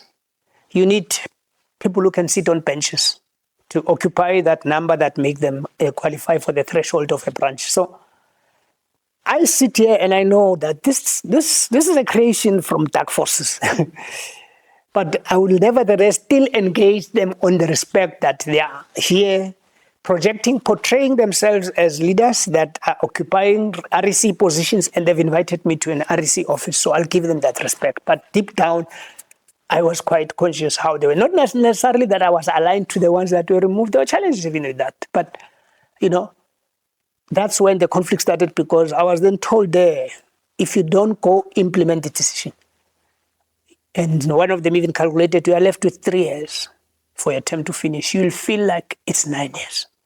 We will unleash heat that you have never, ever been exposed to. And you must know, a mayor that doesn't cooperate doesn't last. So you're already signing your death warrant. And I said, guys, let me just be open with you. Who tells you that? Let me withhold the name. He's still alive. The dark forces. He's still alive, and I don't want to say things that hurt the situation in that province, because there is a conflict that is going there, and I don't want to be seen to be aligning with this or that group. But he's one of those that felt the brunt of the forces that created him when it was time, because there's no honor among people. Thieves. They are thieves. People who don't believe in something, in the truth. They'll use each other like condoms and dump each other. So someone will come, rise, but remove you when they realize, this one will be wiser, because they realize, I put him there, I can put myself up there, they remove you. So I said, no. If you guys have heard of a big hole called Kibale, I want you to go study and examine it. It's so deep that each one that came from those that were not there when the hole was stuck, and see how deep it is, get discouraged and decide, I'm not going to make it my job to go in there. I said, that hole, there are people that are going to fall in there, but let me assure you. And I don't say anything that I predict and it doesn't come right. I'm not the one. But that deep, dark, bottomless hole, one day, some of you that are sitting around here and those that have told you what to come say to me will fall in there. I'm not going to, because I'm a product of light. So I follow the straight line of the light. And indeed, that was the beginning of the battle. I had to, from that day on, look over my shoulder, because I knew I'm now in a battlefield. And the hostility I was put through, unleashed.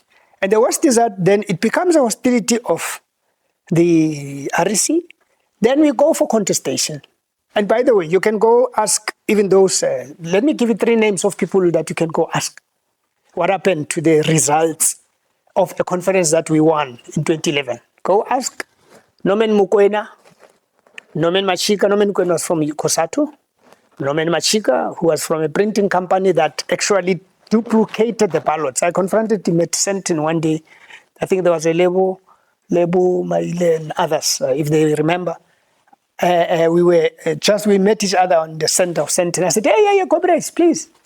This is the man that stole the conference of Mpumalanga, who printed out ballots that they filled, and Walter Sithole was a computer man that had to then ensure that the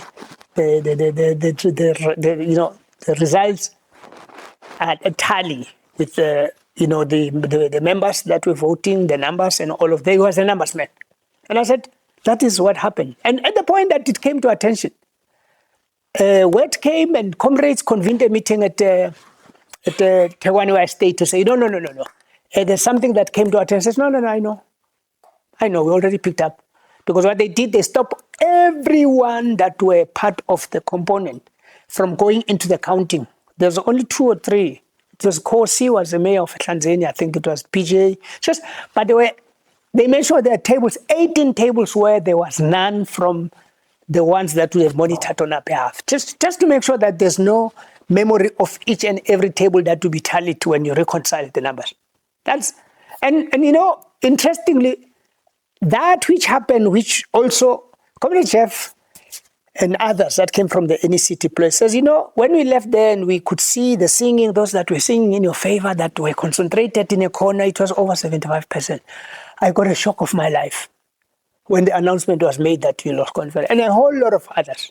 And there were those that were sent, including Malusi and Comrade Animal,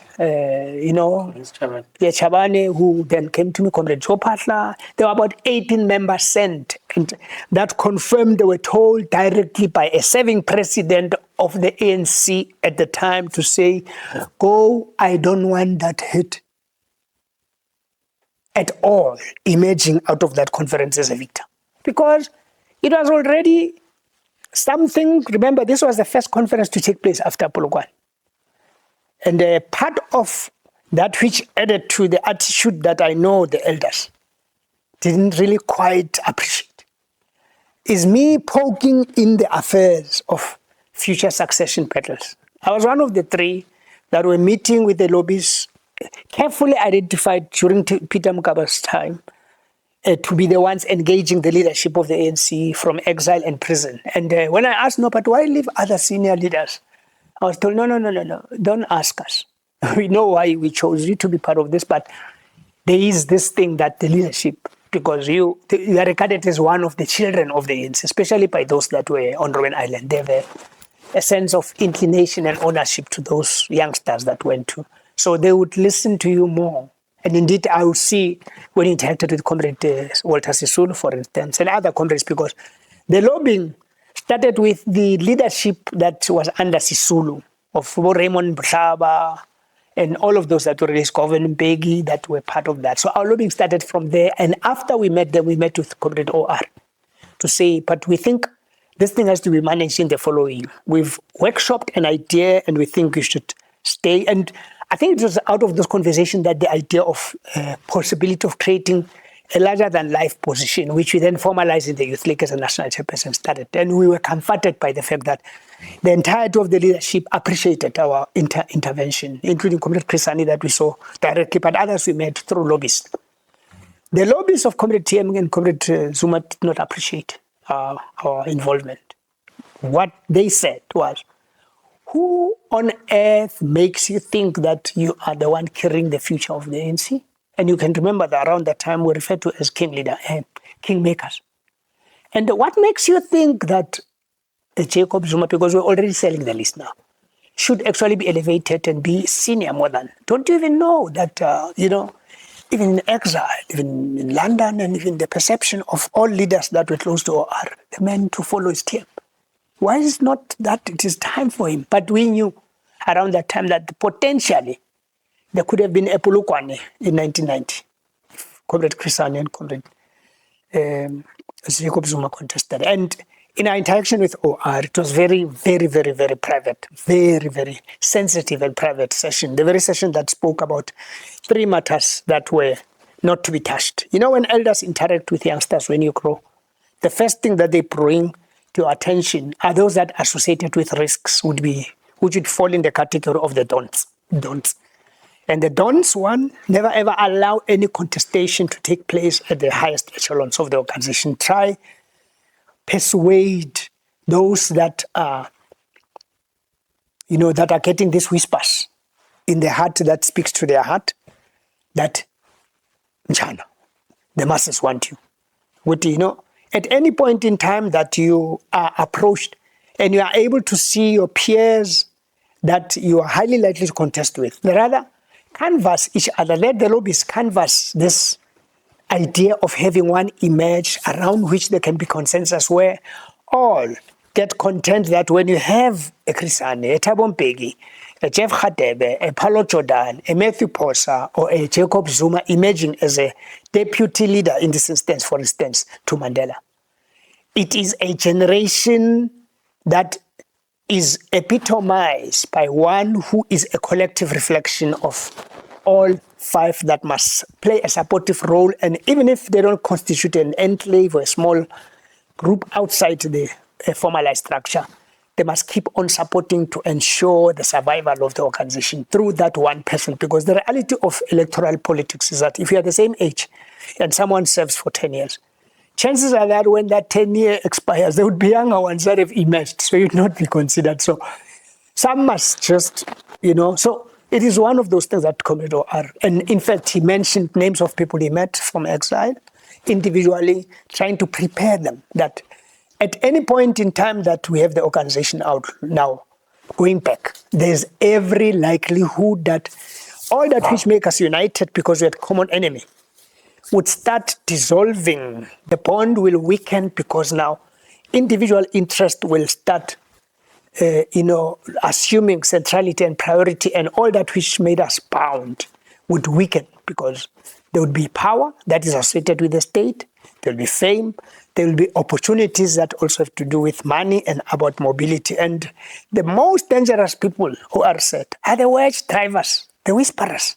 So you are saying 1942, Chris Hani, 1942, Jacob Zuma, 1942, Thabo Mbeki.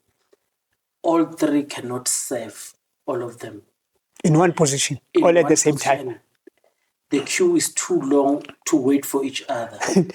And that's why Chris had to fall. And because these two were left of the same generation, it was going to be conflict for each one to wait for the other. Naturally, I'll say it at the risk of sounding controversial.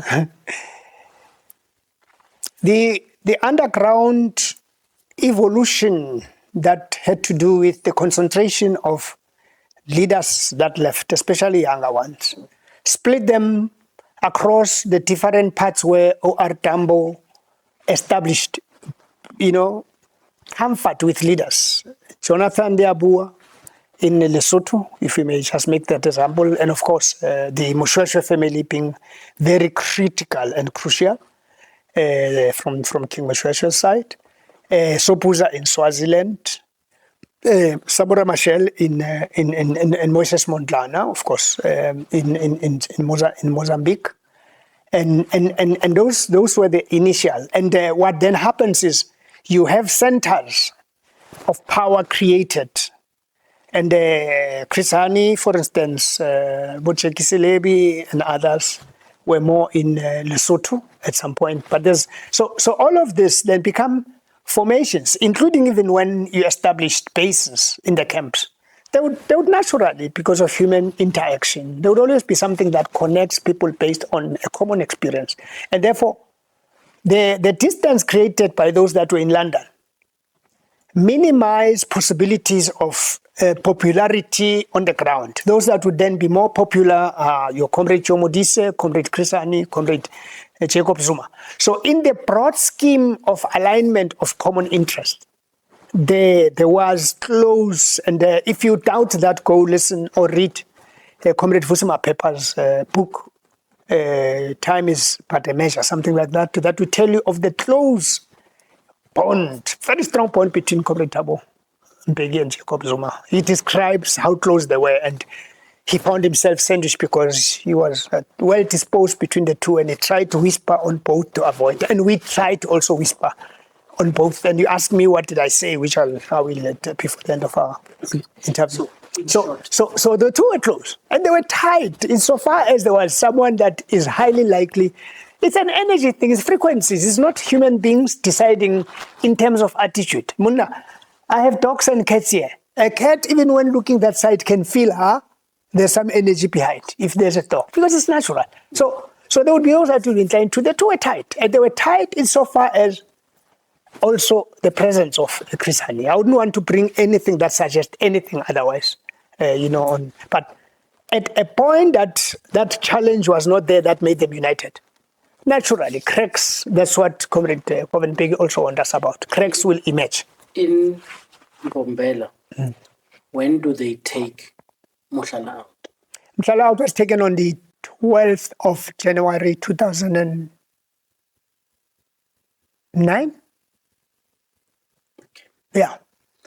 Sorry, 8th of January 2000. On the 12th, he was supposed to then blow everything about what he knows. So 12 was a hearing of Jacob Lassy. It is said the dossier that he wanted to reveal, it is still out there and the investigators still have it. So it means you knew, you were privy to the dossier he wanted to present. Let me put what saved you? Let me put it this way. I sat with the late Jim Mhlala consistently from the time I landed as a mayor, and communicated the decision of the PEC and NEC that he should withdraw from the municipality. And I told him, bro, I want to advise you, and me and you have no problem. But I would avoid a situation where you'd think that I'm among those that are targeting you, and you are not targeted. The structure that deployed you has decided you have to replace by Reverend Ntali. I replaced Nsibande. And when we meet as a leadership of the ANC PEC, we expected to implement the decision of the NEC, and you are going to create a difficult situation when we meet as a caucus, we take positions. You are an individual that stand opposed to the collective decision and stand out as a sore thumb. And I said, maybe the mistake you are making is that you're seeing the fight being between you and TT on one hand and Jacob Lala. You fail to actually understand that this city is part of a global network now of an authority and leadership that has brought, what I can call a co-responsibility or a dual power between France, which is where FIFA World Cup body is, and South Africa. That's why there's a signed agreement that for a period that we'll be hosting the 2010 FIFA World Cup, we are not going to run things as if we are South Africa now. We are elevated to the global because the eyes are looking. And therefore the spirit has to be that of knowing that any disappointment is a disappointment to France. But let me also warn you, when you think you're looking at the face of someone you're making a big mistake of not seeing what is behind the person. You might find an individual that you think is at your level, but actually find that you are fighting a dragon or a dinosaur. I said, do you know a dinosaur and a dragon? He says, no. So the dragon fights by spitting fire that can burn. But as it turns, when you've escaped that fire, it can destroy and crush skyscrapers with its tail. And I said, is that the war you want to fight? Fighting a monster you don't know. And I told him in his face, I said, they're going to take you. You're going to be taken out because the sensitivity of this thing that we are pushing, and I'm saying, and Mbongose spoke, and Mbongose came to speak to you. I spoke to you. Yeah, Galempi, you fought your battle. Negabanye an opportunity to continue to fight it. And I think the choice of the movement was based on, I hate to talk about it like that because it involves me, the sophisticated nature of knowing that we'll approach that situation where we'll try as much as possible to minimize tensions that will collapse the municipality and make life difficult. And that's why I didn't fight. For the period that I was there, I focused on defense, ensuring I was miles ahead from an intelligence gathering point of view, and I knew every discussion that was taking place outside Mpumalanga, in Mpumalanga, and any other, including also this whole list of of those targeted to be killed because I was number one on the list. I was supposed to be dealt with first, and the deviation to Mhlala was caused by the fact that there was going to be the appearance. I avoided being anywhere in December and January.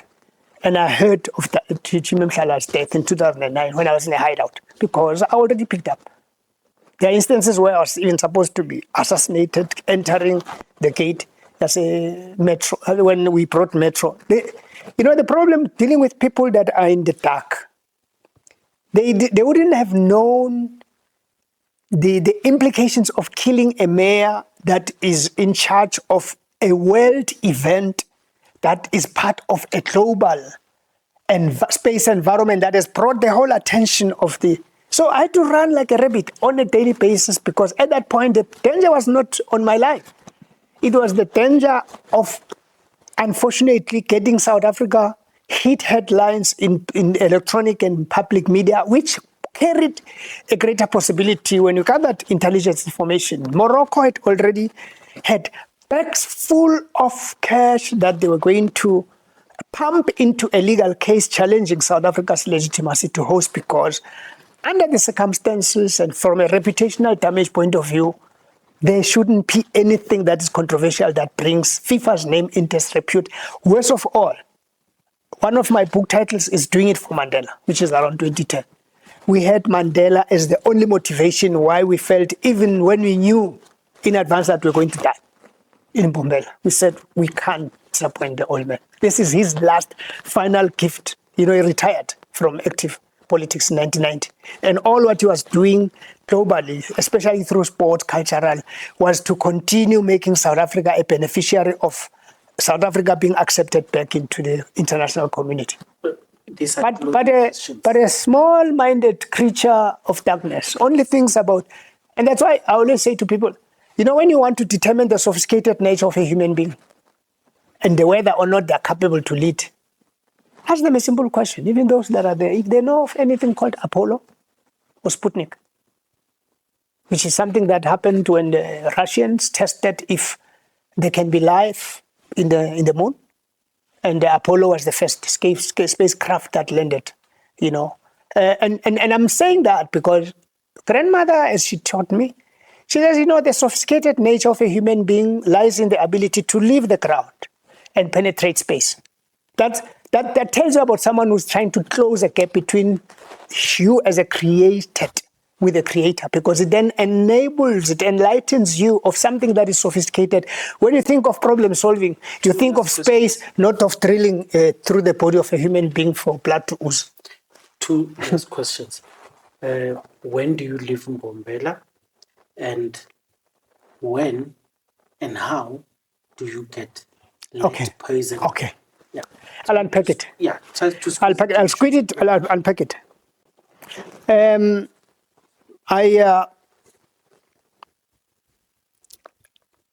have all these tensions. I even live where I was staying, which was the Premier's house, former Premier's house in Tegwane, because it was more exposed. And there has been a number of possible attempts. But one of the things that most people always said is that I come late to meetings. I had to learn to ensure that I don't go to meetings on time. Part of that was also to do reconnaissance and assess movements of people wherever you go. And that's part of what made me survive. I can talk about how we survived there.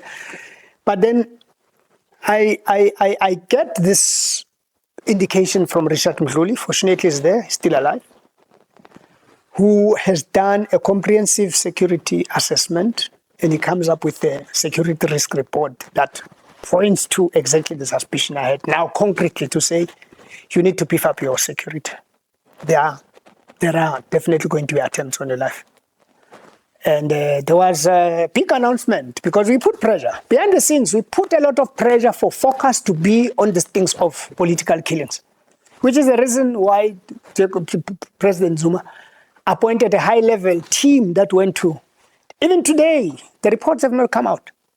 That team came, I was the first person that sat for over 12 hours with that team, where I unpacked the political dynamics, the external problem, the tender system, the collapse of institutions, the origins, tracing it from how it evolved, of corruption, the drastic interventions that were made when Comrade Matthew was still there. And of course, that's what also created tensions because he fired a lot of people. But then went into what then came when Ndawani came, and I was in MEC for Finance. For instance, the first meeting that said after Ndawani was installed was after and before was to talk about Lassy and the tender board he had influenced to be appointed, occupied by people that even me could not go to and tie it, go to on their. So it was a clash of morals, moral inclination, and the clash was intensified by the fight for the soul of the ANC. And among those senior leaders that I spoke to in the ANC, constantly briefed them about Mpumalanga, are those that said, no, we know it's dangerous, but go, because this is the final, crossroads. If Mpumalanga falls in the force of darkness, this would see the spiral downward fall of the ANC, because it's a theater of this fight for the soul of the ANC. And that's what it turned out to be, because it was a perfected theater and model of capture. And they knew that all you needed was not righteousness and someone who stands for the right things, who has the right politics, right ideology, right credentials. They only needed someone that can bring numbers behind a candidate. And that's where things were messed up. So how I got poisoned. What if when? Around? So I left Mbombela in 2011. But I started circulating this 200-page report, because when you have been assigned a responsibility as a responsible discipline member, you must compile a report that gives an idea what happened, so that you enable the leadership to confront the demons of what is happening and be able to deal with the ghosts and whatever else. But that is what then unfortunately brought that energy, not directed to dealing with what is contained in the report and 8 boxes that are submitted. Gibson Njenje was the recipient. I went to Mluli, had that. I went to Anwar Tramat, who was the head of Hawks. Deputy Minister of Constitutional Development, Justice and Constitutional Development, the entire leadership of the ANC, but selectively, and to some extent, the president that served. There was a short period where there were different presidents that served. The one that was, that took over, and the one that took over after the transition. So all where I deposited this, by the way, including the PEC, the officials of the ANC. Milo was part of that. Charles was Deputy President, I think DD Lakindinisa was.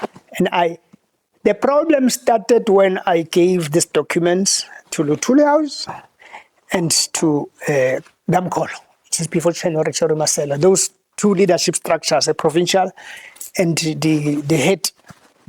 And that's when also my security challenge intensified, and we picked up all this. Because instead of dealing with the report, the messenger became a problem. Then I took there's a young man, Victor Dube's car.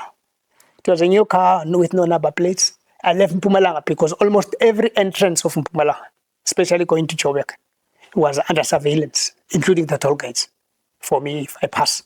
But the mistake they made was they looked for cars that were already easy.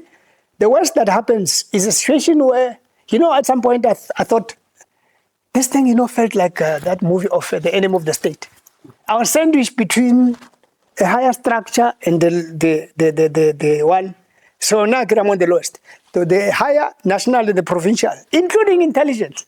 And we comrades, and there are comrades that are there in the intelligence structures. I even recruited one that was here, that was double dipping, who would inform the upper structure about my movements. But I would also take advantage of having him next to me to know what the other part, and I would always make sure I don't sleep where he sleeps.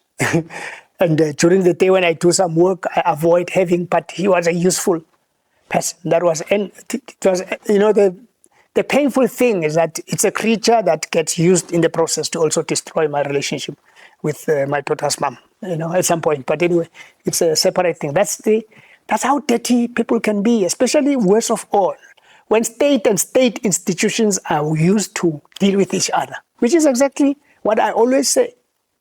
That, the central problems of the ANC was when people have occupied power, they then downplay the importance of what should unite them to fight against the common enemy, because if what they didn't allow was power and the money that comes with power and all the upward mobility, but they remember that they were the common enemy, they would not forget about the masses. But when they're there, they forget completely about what made them go to exile, go to prison, go into the underground fight, and now fight over each other. You know what happens? This peace is where you exhaust all your energies and you kill the ANC, because it is a state. This piece is a state in the power.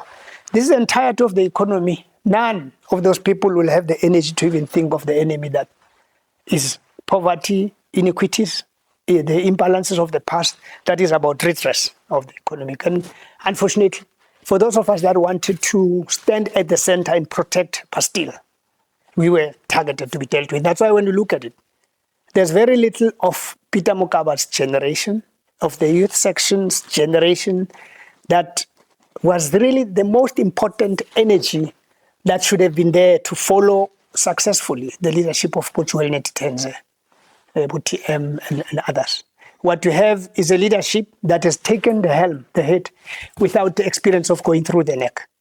So that's why a whole lot of unfortunately individuals that are... So you arrive in Gauteng through clandestine... Yes. Methods, oh yes. Yeah. Then I on that day, I was determined I'm going to camp at the president's guest house. And I went there. When I went there, a certain guy, Mbeki Zuma was the head of protection unit. The president is at the time? Jason. And then how do you end in number 1 military? No, because I went there at Matlamandlovu and insisted that I want to see the president, wherever he is. I knew that he could be also at Forest Town, but I went to the official residence. Yeah, then on that day, and you know what is strange? You can go ask Sizwe Samai, and there's a Xhosa guy that was working with Sowetan. All those people were informed real time about my movements and all what I was doing. All there in the province, and they're communicating with the journalists that no, I've gone berserk. Actually, they started spreading that thing that I ran in some street naked. When I was still here fighting, because I was only left with 7 weeks, 3 weeks in March, 3 weeks in March, and the entire of April. Yeah, so I was living in May. So it is that time that I used to say, no, but I can't live without handing. And I already announced in 2009 that I will never, ever avail myself to serve in any state institutions. 2011, I took a decision. I will never, ever raise my hand in any political, electoral. And it was a conscious decision. I've never. At the point that I realized that the power, authority you have, and possibilities of influencing anything within is no longer within the structures of elected individuals, but that power is outside. And that's where things are led. I was not taught by my grandmother to be at the tail end. From very early age, I always aspired to be part of the S space. If I can pick up anything with my senses, I can use the S to think. So Mbeki Zuma arranged police to escort me to Dintswalo. Dintswalo is now called Ribonville, for me to have a meeting in the morning. I made sure in the morning I phoned a former intelligence officer of Mpumalanga, who was now quite senior, to say, I will be going there, but I want you to know my movements. I'll send you information. Please accompany me without anyone seeing until you see where I go to have a report. I phoned the provincial commissioner who appointed his right in command. I forgot his name, but he's a former provincial commissioner from Mpumalanga. And so I felt comfortable calling him. He knows what happened. And the other day was like saying, you don't know what happened. But I had both the signed document of the people who received you, and they said you are going to be safe. Because on my way, then something says, hey, but you can't go to Matlamandlovu. I diverted and went to Oliver Tambo guest house. Unfortunately, the president left in the evening because when I went to Matlamandlovu, I also wanted to see him. to let him know that, no, I've decided to take the fight, because he's been trying. He has been trying, he even called the president at some point, and he called the late Natim Teto to say, hey man, this young fellow is in danger. Please get some security around him. Around that time, I'm told by a letter written directly that came from the police commissioner and the message commissioner and the minister, then he said, no, we can't protect you. We are not part of the national people that are protected. But around the same time, the mayor of Kabeka, or Potidabe then, who was a lady then, Mama Makwaza, who was the IFP, was an FP, were protected by police. And I said, but I'm a mayor of a flashpoint that is hosted 2010, and here's a report coming from Mdluli. And I even went to what's where the ANC meets. In Irene. Yeah. Yes. And on that day, Comrade Khalima called the Minister of Police to say, but please, act on this thing. Act on this thing. It's really a challenge. And he was actually undermined even when he was president then, because he was no longer just, No. I think Jason was the president. I can't remember the sequence, but the minister was Nati, the base rest in peace. The commissioner was Tale. There are chances that they only came after JZ, or maybe with that reshuffling. They may have been appointed ministers around that time. And I was vulnerable. So there, I go in, I sit. The security guards that were looking after me that I called, but we already picked up risk around them. Unfortunately, Comrade Tito Maleka passed away, because I went to also report to him to say, those guys that I came asking Luthuli House to come protect me because I'm going to Middleburg, I'm sorry, to Mpumalanga, are now aligned and in communication with the ones that are threatening my life, so I'm dumping them. Yes. And but that's what happened. I dumped them. So I literally realized that the only way I'll be safe now is to go alone. Then coming there, the guys are there now. And they didn't know. So clearly they were communicating because they wanted to know where are you, what's happening. I don't want them to know. Oh, suddenly they are there at the gate. I travel in because, this thing. I was followed by intelligence wherever I went. So it's clear that they even knew that I was there. They are there. Moses is there waiting. Because I was liaising with Moses, I think I told him too that, no, I won't be coming there because I also considered my safety. I said, let's go there. The staff was literally cleared. I was blocked there. They sent Comrade Mtembu from Luthuli, who was head of presidency then, to come persuade me. Leave this rubbish. Why is this drama? I was sent by number one to just persuade you to leave this thing, man. Just leave it.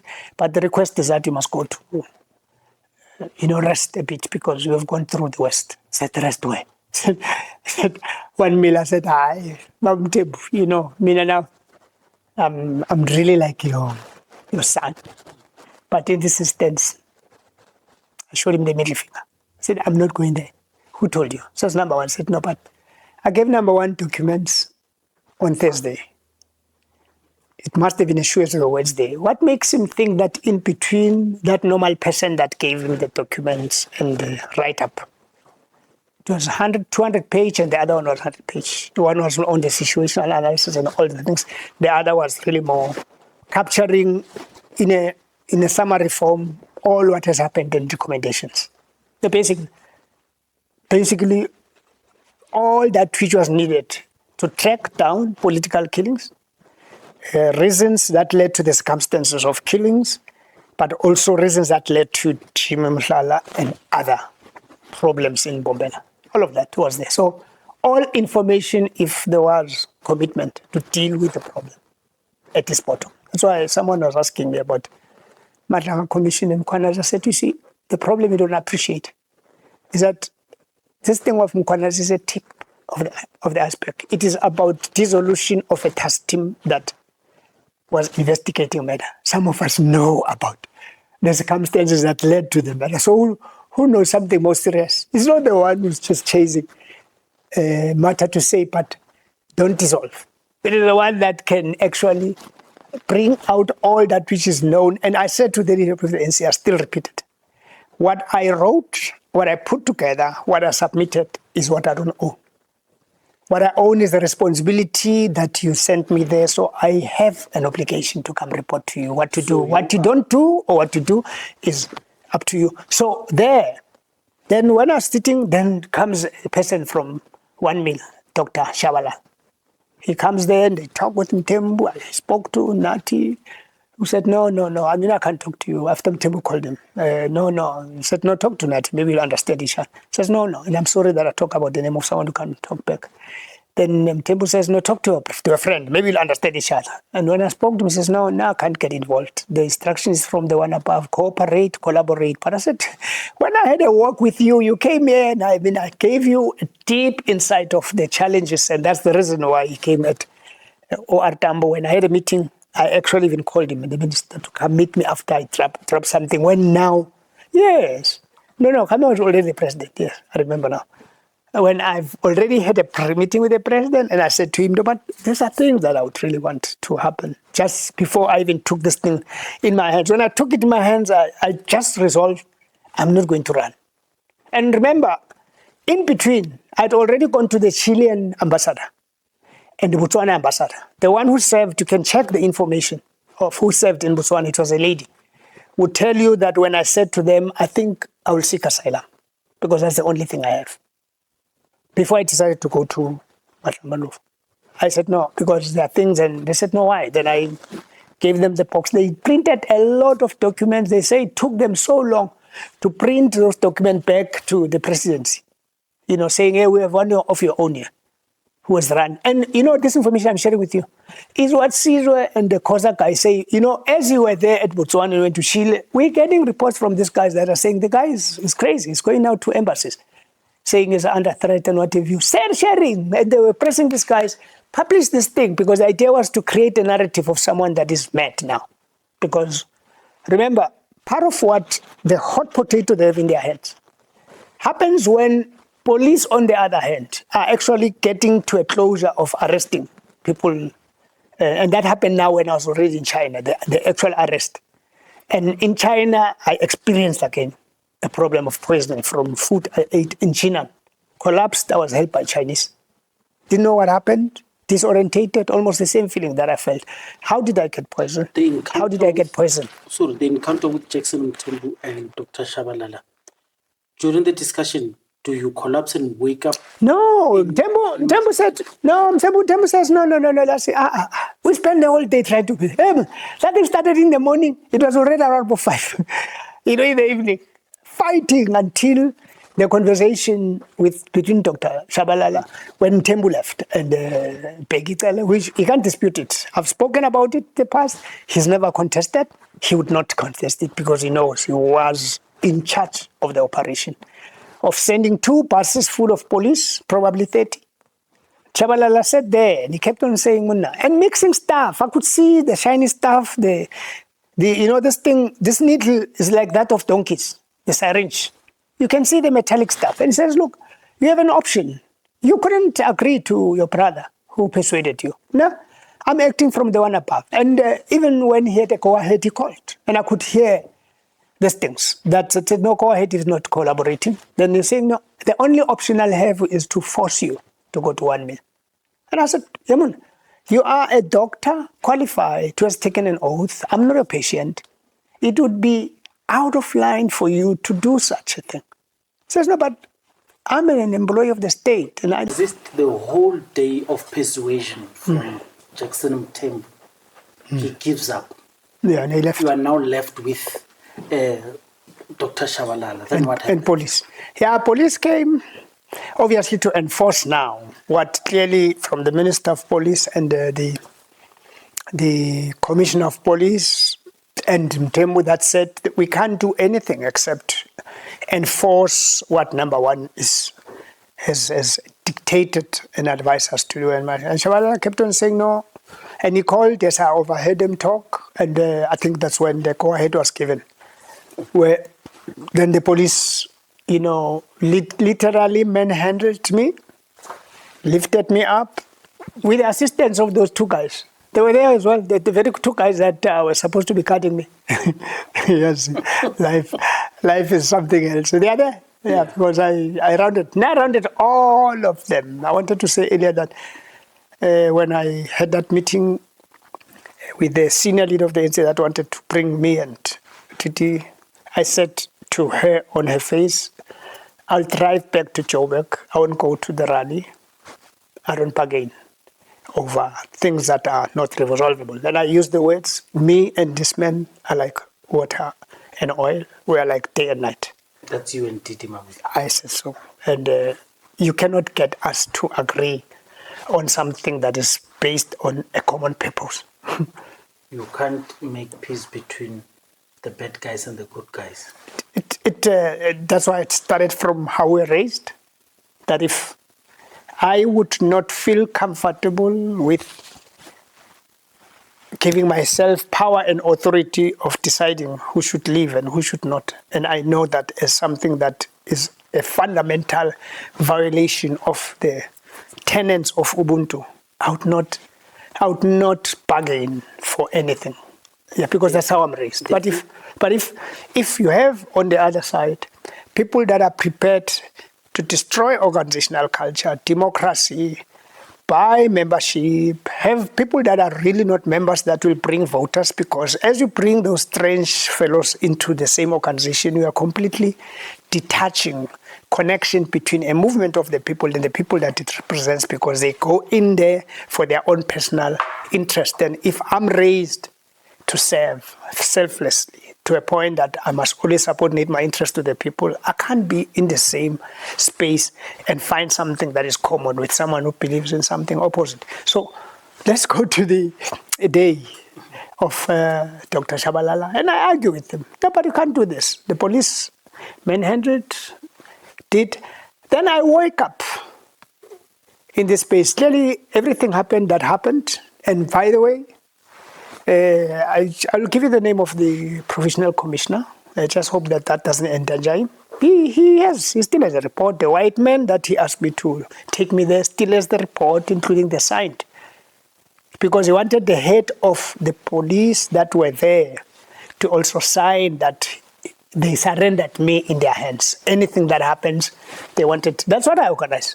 That's the extent to which you have to be sophisticated in this space, to close all gaps. So I have all evidence, people that are still alive that can corroborate, all what I wanted. But as I said, even when I said to the movement, I don't own the content to a point that I will push and place pressure for you to do anything. But I just want my story to be covered, that you sent me, I came back, I handed the report back. So it is upon the movement to decide what to do. If criminalization of the political space is what we experience, so let it be. But then I then wake up totally disorientated, went to the mirror. I could see even my eye vision was blurred. But I wanted to see the person in the mirror. I was dark, like pitch black, completely dark, which just made me get convinced at some point that something foreign. Are you not physically trained at the time? I woke up after 3 days, and I'm trying to come to that. That when I woke up, then I asked myself, where am I? Then there are people I see, nurses with military uniform. I go out, I find a guy from the army. Hey, how are you, Sharp? What are you doing here? No, you are the person that we were told we must come guard here and you must not go. There was high-tech security and SAPS, 3. And all of them say, no, we're here to guard you. I said, guard me? From what? From running away. This is a soldier guy. Then I remember there's a lady called Rhoda. She's still there alive. She was in charge of my private office in the private sector, because I left when I went to Mpumalanga. I had secured opportunities not from government tenders that were not less than 200 million. Opportunities including training and development from CETA. I was training 1,000 learners. Corporate Tabang was a premier in Mpumalanga and ACE. And I asked them, can I use provincial government for placement of training? And we placed, for training of these youngsters in ICT. Some of them still call me now. They were all placed. So I left this. I was doing a lot of work in the municipalities, consulting. I was doing a lot, not through tenders. I was raising funds to be able to intervene in municipalities. Then I also did a lot in the town and regional planning. Your Cosmos City, my company was part of that. Waterfall, we actually secured funding even we advised how they could secure funding for bulk infrastructure for a waterfall. So I had all going in private business.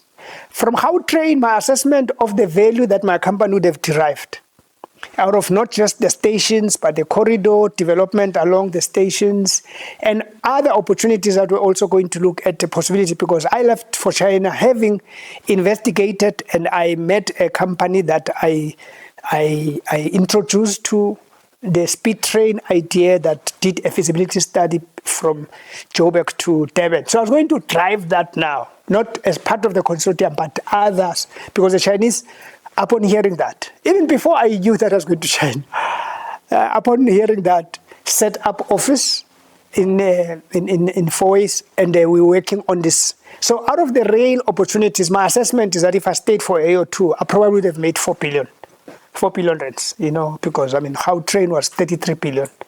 It started at 26 because we started it, So I was quite comfortable. That's why I didn't even take a salary, given the fact that I wanted to send a message that it is not all of us that are about money when you're in politics. We're there to serve. So when I was there, now going back to this, I remembered, that's why I was raising Rhoda, because she was running my office even when I was in Mbombela. And I knew her number by heart. I gave it to the police. As a soldier, I asked him, this guy, to say, please call this lady.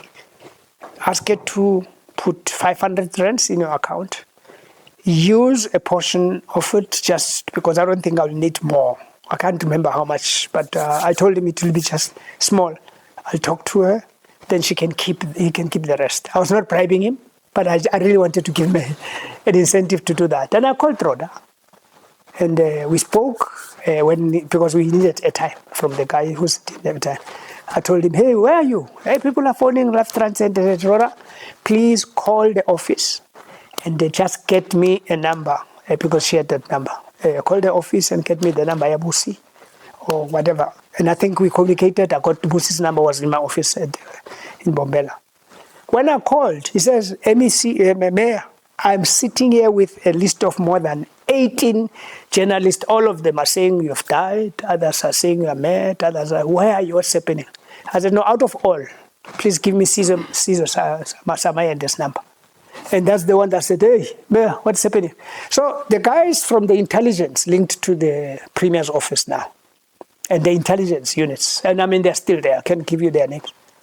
We're already interacting with the journalist saying, it's finished. He'll not come back. If he ever does make it, he would not be normal ever again. We have the latest reports that he's actually been running in the streets, stripping naked.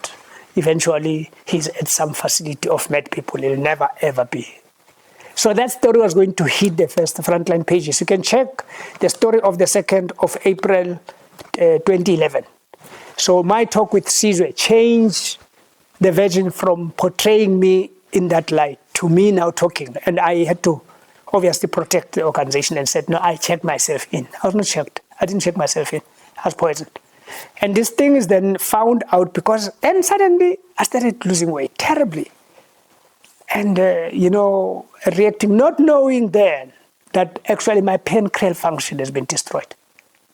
And so, remember, I create a crisis now. One of the reasons why Lassy had to be contained is something that, that one of the reasons is something that had to do again with who becomes, or how do you consolidate after Polokwane? Because pre-Polokwane, I'm the person in the ANC as part of the leaders that impose a discussion in the NEC through obviously our province to say, place this on the center of the ANC discussions that Comrade Jacob Zuma and Comrade Thabo Mbeki must be allowed to go talk, agenda NEC, they must talk to each other and ensure the coming conference does not involve any head-on collision, chest to chest, because the movement will never be the same if that happens. So it's that which I said, and indeed, because a whole lot of comrades that are now leaders of the ANC are those that we served with in the Youth League, and most of them those that were aligned to the idea, that we should have been president or whatever. But even those that may not have, but the fact that we're from the Youth League, we are able to call each other and I was selling this idea. And then most of them assumed responsibility, and that gained popularity, the idea. But then they broke. The NEC agenda broke, and they came after, ha, they were laughing. I'm told they were laughing. Said, no, but we are not fighting. It's you that make us fight. And when Milo and TT came to report what transpired in the NEC, I raised my hand. I said, let's dump both. Dump the two. Let's create a committee of eminent persons or whatever else of veterans that can be there. We can go to them for advice. The ANC will not be the same. And I said that. After that meeting, I think it was Sitle, Balula, the late Nati, Jackson Tembu, that interacted and said, that one must go apologize to Comrade Zuma at Forest Town. The meeting was set up for me to go apologize why I raised this thing that they must be dumped. But I said, no, but I'm not going to apologize. I'm telling you that. And I went there for 90% of the time we spoke. I remember on that day, Morgan Tswang arrived from Zimbabwe, was coming into Forest Town to see the president. I waited for quite long, but for 4 hours. Actually, in the 4 or so meetings that we had, we always met for over 4 hours, one-on-one, including in April, when I told him, apologize, I left the public sector. At that time, I don't even tell him that I'm busy. I've put together an effective machinery. So, in short, of Cyril Ramaphosa. So just to finish there, I was just painting scenarios where one obviously got to be very unpopular with the leaders of the ANC because we're among those that were taught just talk straight, tell people. And I didn't only tell Comrade Zuma for that entire period why it's not a wise idea for him to stand, and I proposed, even in that meeting of the PC, Comrade Khalimam Fontaine, Nkosazana Zuma, who later in the years they saw the importance of Nkosazana Zuma, but around that time I was supposed to be the enemy, in a sense that I was aligned to the lineup of Zuma. As I said, how are you part of those that are saying, no, we shouldn't allow this thing, that conflict, that term conflict, but now you are directing your weapons to the president that we must. So I've never, I must be honest, I'm just saying that I've never been a sneaker and I never belonged to a faction. I spoke my mind. The only other person that I met who was poisoned was Malisela Dave. He doesn't paint a vivid picture like you have. I didn't check further, but he doesn't remember the incident. You seem to also not remember the actual, injection. Yeah. But then there was a diagnosis done. Yes. In China. That is the part I want. Diagnosis Who done. helps you with that? Yes. And how long has it been? When my health degenerated, I remember, when I was released, I took a decision. I'm going to an SACP event that was in KZN. And that was the first time now that I decided I'm going to round off everyone. I rounded everyone except the water and oil, darkness and light. No, that I couldn't. But anyone and everyone. Needless to say, I pose no threat. I'm a member of the movement. I did all I could even when I knew. I did not go public with what I know. I would have. Unlike the one that was pushing for a case to be open and all of those, I didn't do that. I reported to the movement. That should show the discipline with which I've handled. And I don't see a reason why I should pose a threat. But that, if I am a problem, then I'll remove myself from the structures of the organization. I will not be active in the ANC. I'll just be like a normal citizen. Because how many years do they make the diagnosis? No, the diagnosis, we pick it up now. The repeat, now this time it was through something that I tried. Because there's this gentleman that looks very strange. And as and when I asked my Chinese, because remember, before I went to China, I was so, it was really by the grace of the Creator that I got invited to the opening of Bank of China, and the new ambassador was starting on that day. And it's normally not encouraged that an ambassador designate must be invited to events before they get an agreement in a current of accreditation. But there, it's when we stuck together with the ambassador, it was Tian. And he then says, no, whatever you want, please feel free. So I started building these friendships for the whole year that I was training at DECO. I also had an interaction where I was getting as much documentation, leads, website, and links, and that made me train myself with understanding China's philosophy, history. Well, I was a student of history, so a whole lot was easy because it was directed. So I went there having a strong network, and when my wife called a Chinese, because I gave it about 3 people, the one that ended up creating the story that got me in the news is currently the political head or whatever. I think he's acting in the US, Thabo Thage, was unfortunately co-opted in all these problems that involved a minister that was part of the deployees in Mpumalanga, that was very tight with someone who's part of the top 7 of the ANC now, very tight. That it's something that I can talk about on the tensions that developed between me and some of those leaders. But clearly, when I had that interaction with the Consul President, the idea was, but what is it that leads to such conflict? Because he also knows the role one played in turning the tide. I'm the person that took boxes and boxes of information that made a public protector, for the first time, protect Jacob Zuma when he was under attack, when the public protector, because someone I knew from the province, he was a lawyer, and we served together in the Senate. I exploited, having served in the constitution-making process, I exploited the only opening of the Chapter 9 institutions and then said, I think if there can be an expose on the abuse of state power to go against an individual, it would be something that can turn the tide. And now I reminded him that. But having gone through all these experiences and fighting battles, not in your support, but to discourage this thing of using state and state power to get at each other, not use Luthuli House. What is the problem? And, indirectly, what I picked up from the exchange was, you see, politics is like the sun. It's hot. If you fail to find a shadow where you tuck into when it is hot, it becomes difficult for you to think you can survive on your own. So where's your shadow? Who's your shadow?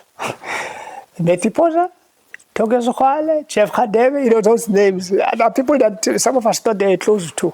But in the instance of the complication of Polokwane, so that's the issue. Polokwane created the worst paralysis in the organization where choices of relationships were no longer based on principles, but on who brings numbers. So I was among the first to be dealt with that going to Mangaung, our consolidation is in Mpumalanga. So the forces were aligned. That's why my name was removed at 3 o'clock in Castle Matale's house in that list. The other one said, no, this one you can't support. But of Zuma, they said, no, this one can't. He raised like a gum tree alone and thought that he's smarter than everyone to say the two must not stand. Nkosazana Zuma and Khalema were far better. So it is what it is. And when all of these things happened, that they would... So when you said the diagnosis is recent, it was 2011. 2011. Because remember, I was appointed. Suspect. You are suspecting you could have been poisoned in 2011. I was poisoned in 2011. That's when my health took a dive. I don't suspect it happened. It took a dive. When was the confirmation and the Chinese? When? Around 2011? 2012. So I see myself losing weight completely. And I only discover when I get admitted. I have medical reports, by the way, from one of the Sentin And what clinics. The treatment? No, with them. The diagnosis was really more shallow and said, no, it's diabetic now. In South Africa? In South Africa, it's diabetic. Chinese picked up totally destroyed pancreas. Yeah, because that network of my friends, they're still here. Tariq and others, they're still there. The ones that spoke to my wife, and I was not taken to Chinese hospital for the best treatment under the sun by my own.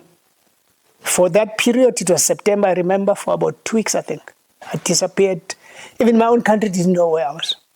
Looked after by Chinese, pancreas destroyed.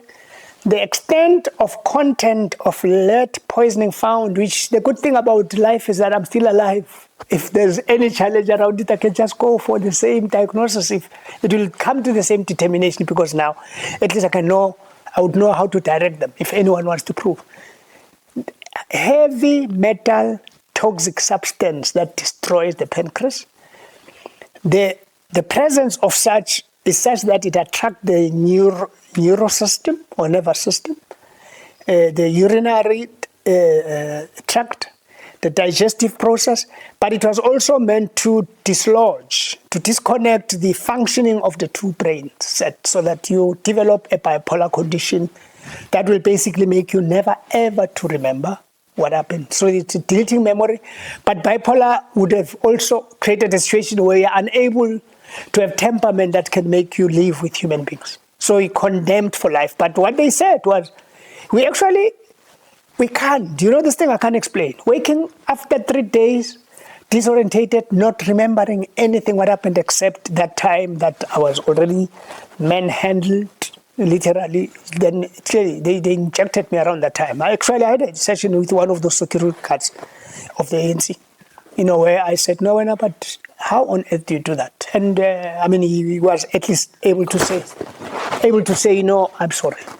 Now we're part of the system. We saw you as a threat, and this is instruction you got from above, and indeed this is what happened.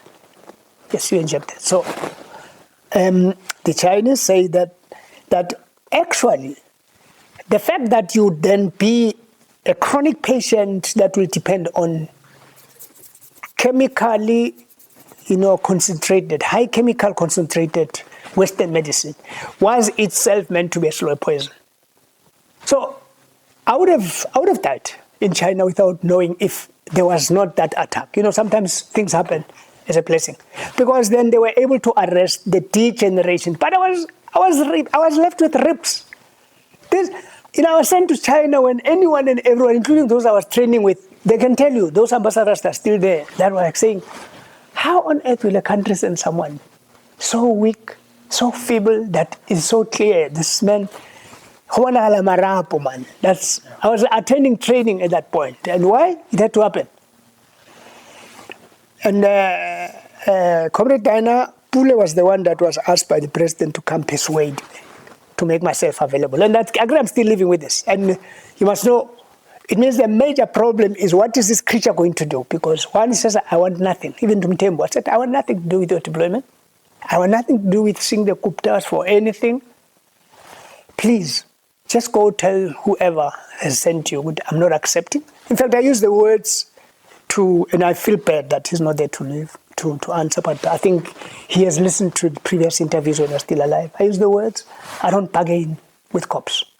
If I was the first that should have been killed, who would you talk to? I can't come here because I'm alive and forget that Echimimshala thing happened. So I don't bargain. And I said, please, get away, get lost.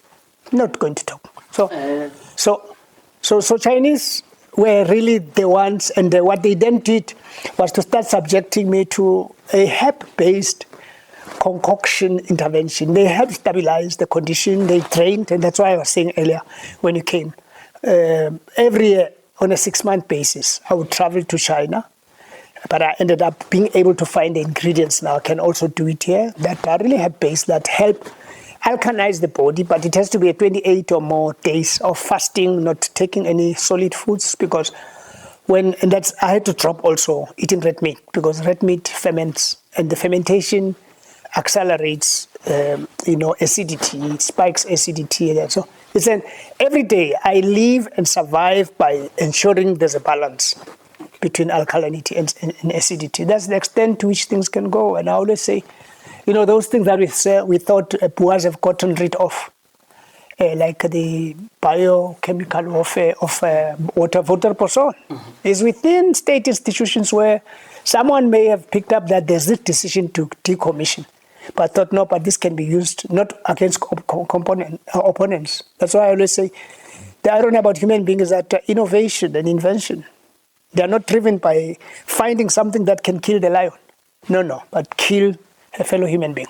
Thank you very much. And you have answered the original question, although it's been after 2 hours of asking. Yeah. But I think my mission today, being the first of many to come, has been realized. We wanted to know the story of Comrade Lassy, but we do know there's no way we'll finish it in one sitting.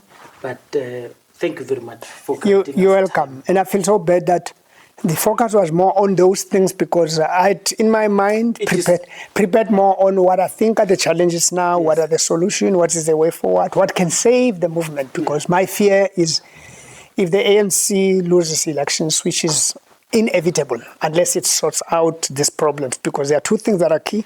One, the so-called renewal, which has, it's only lip service. There's nothing that is done to ensure the renewal. But the other is a national dialogue to say what is the future. Those are two challenges. If the ANC fails within to ensure that it becomes the ANC of Oliver Tambo to offer solutions, not to be part of the problems, it's gone. It will be gone, and that will be the worst thing that will happen to this country. The next time we come, we hope we'll be talking about these imminent problems, this calamity of losing elections. Yeah. And of course, what July 6 has made. Yeah. Yes. Oh, yeah, no. Thank you very much. And interestingly, July 6 came a day after the interview eNCA had with me about the passing of the incumbent. So it was the 5th and 6th. So. All right. No, thank you very much. Let's hope to do this again. No, thanks so much. Thanks so much. Mashia is politically incorrect. Yes, we close like that. Thank you very much. I'm not going to say much today. Let's close it. Thank you very much. A lot of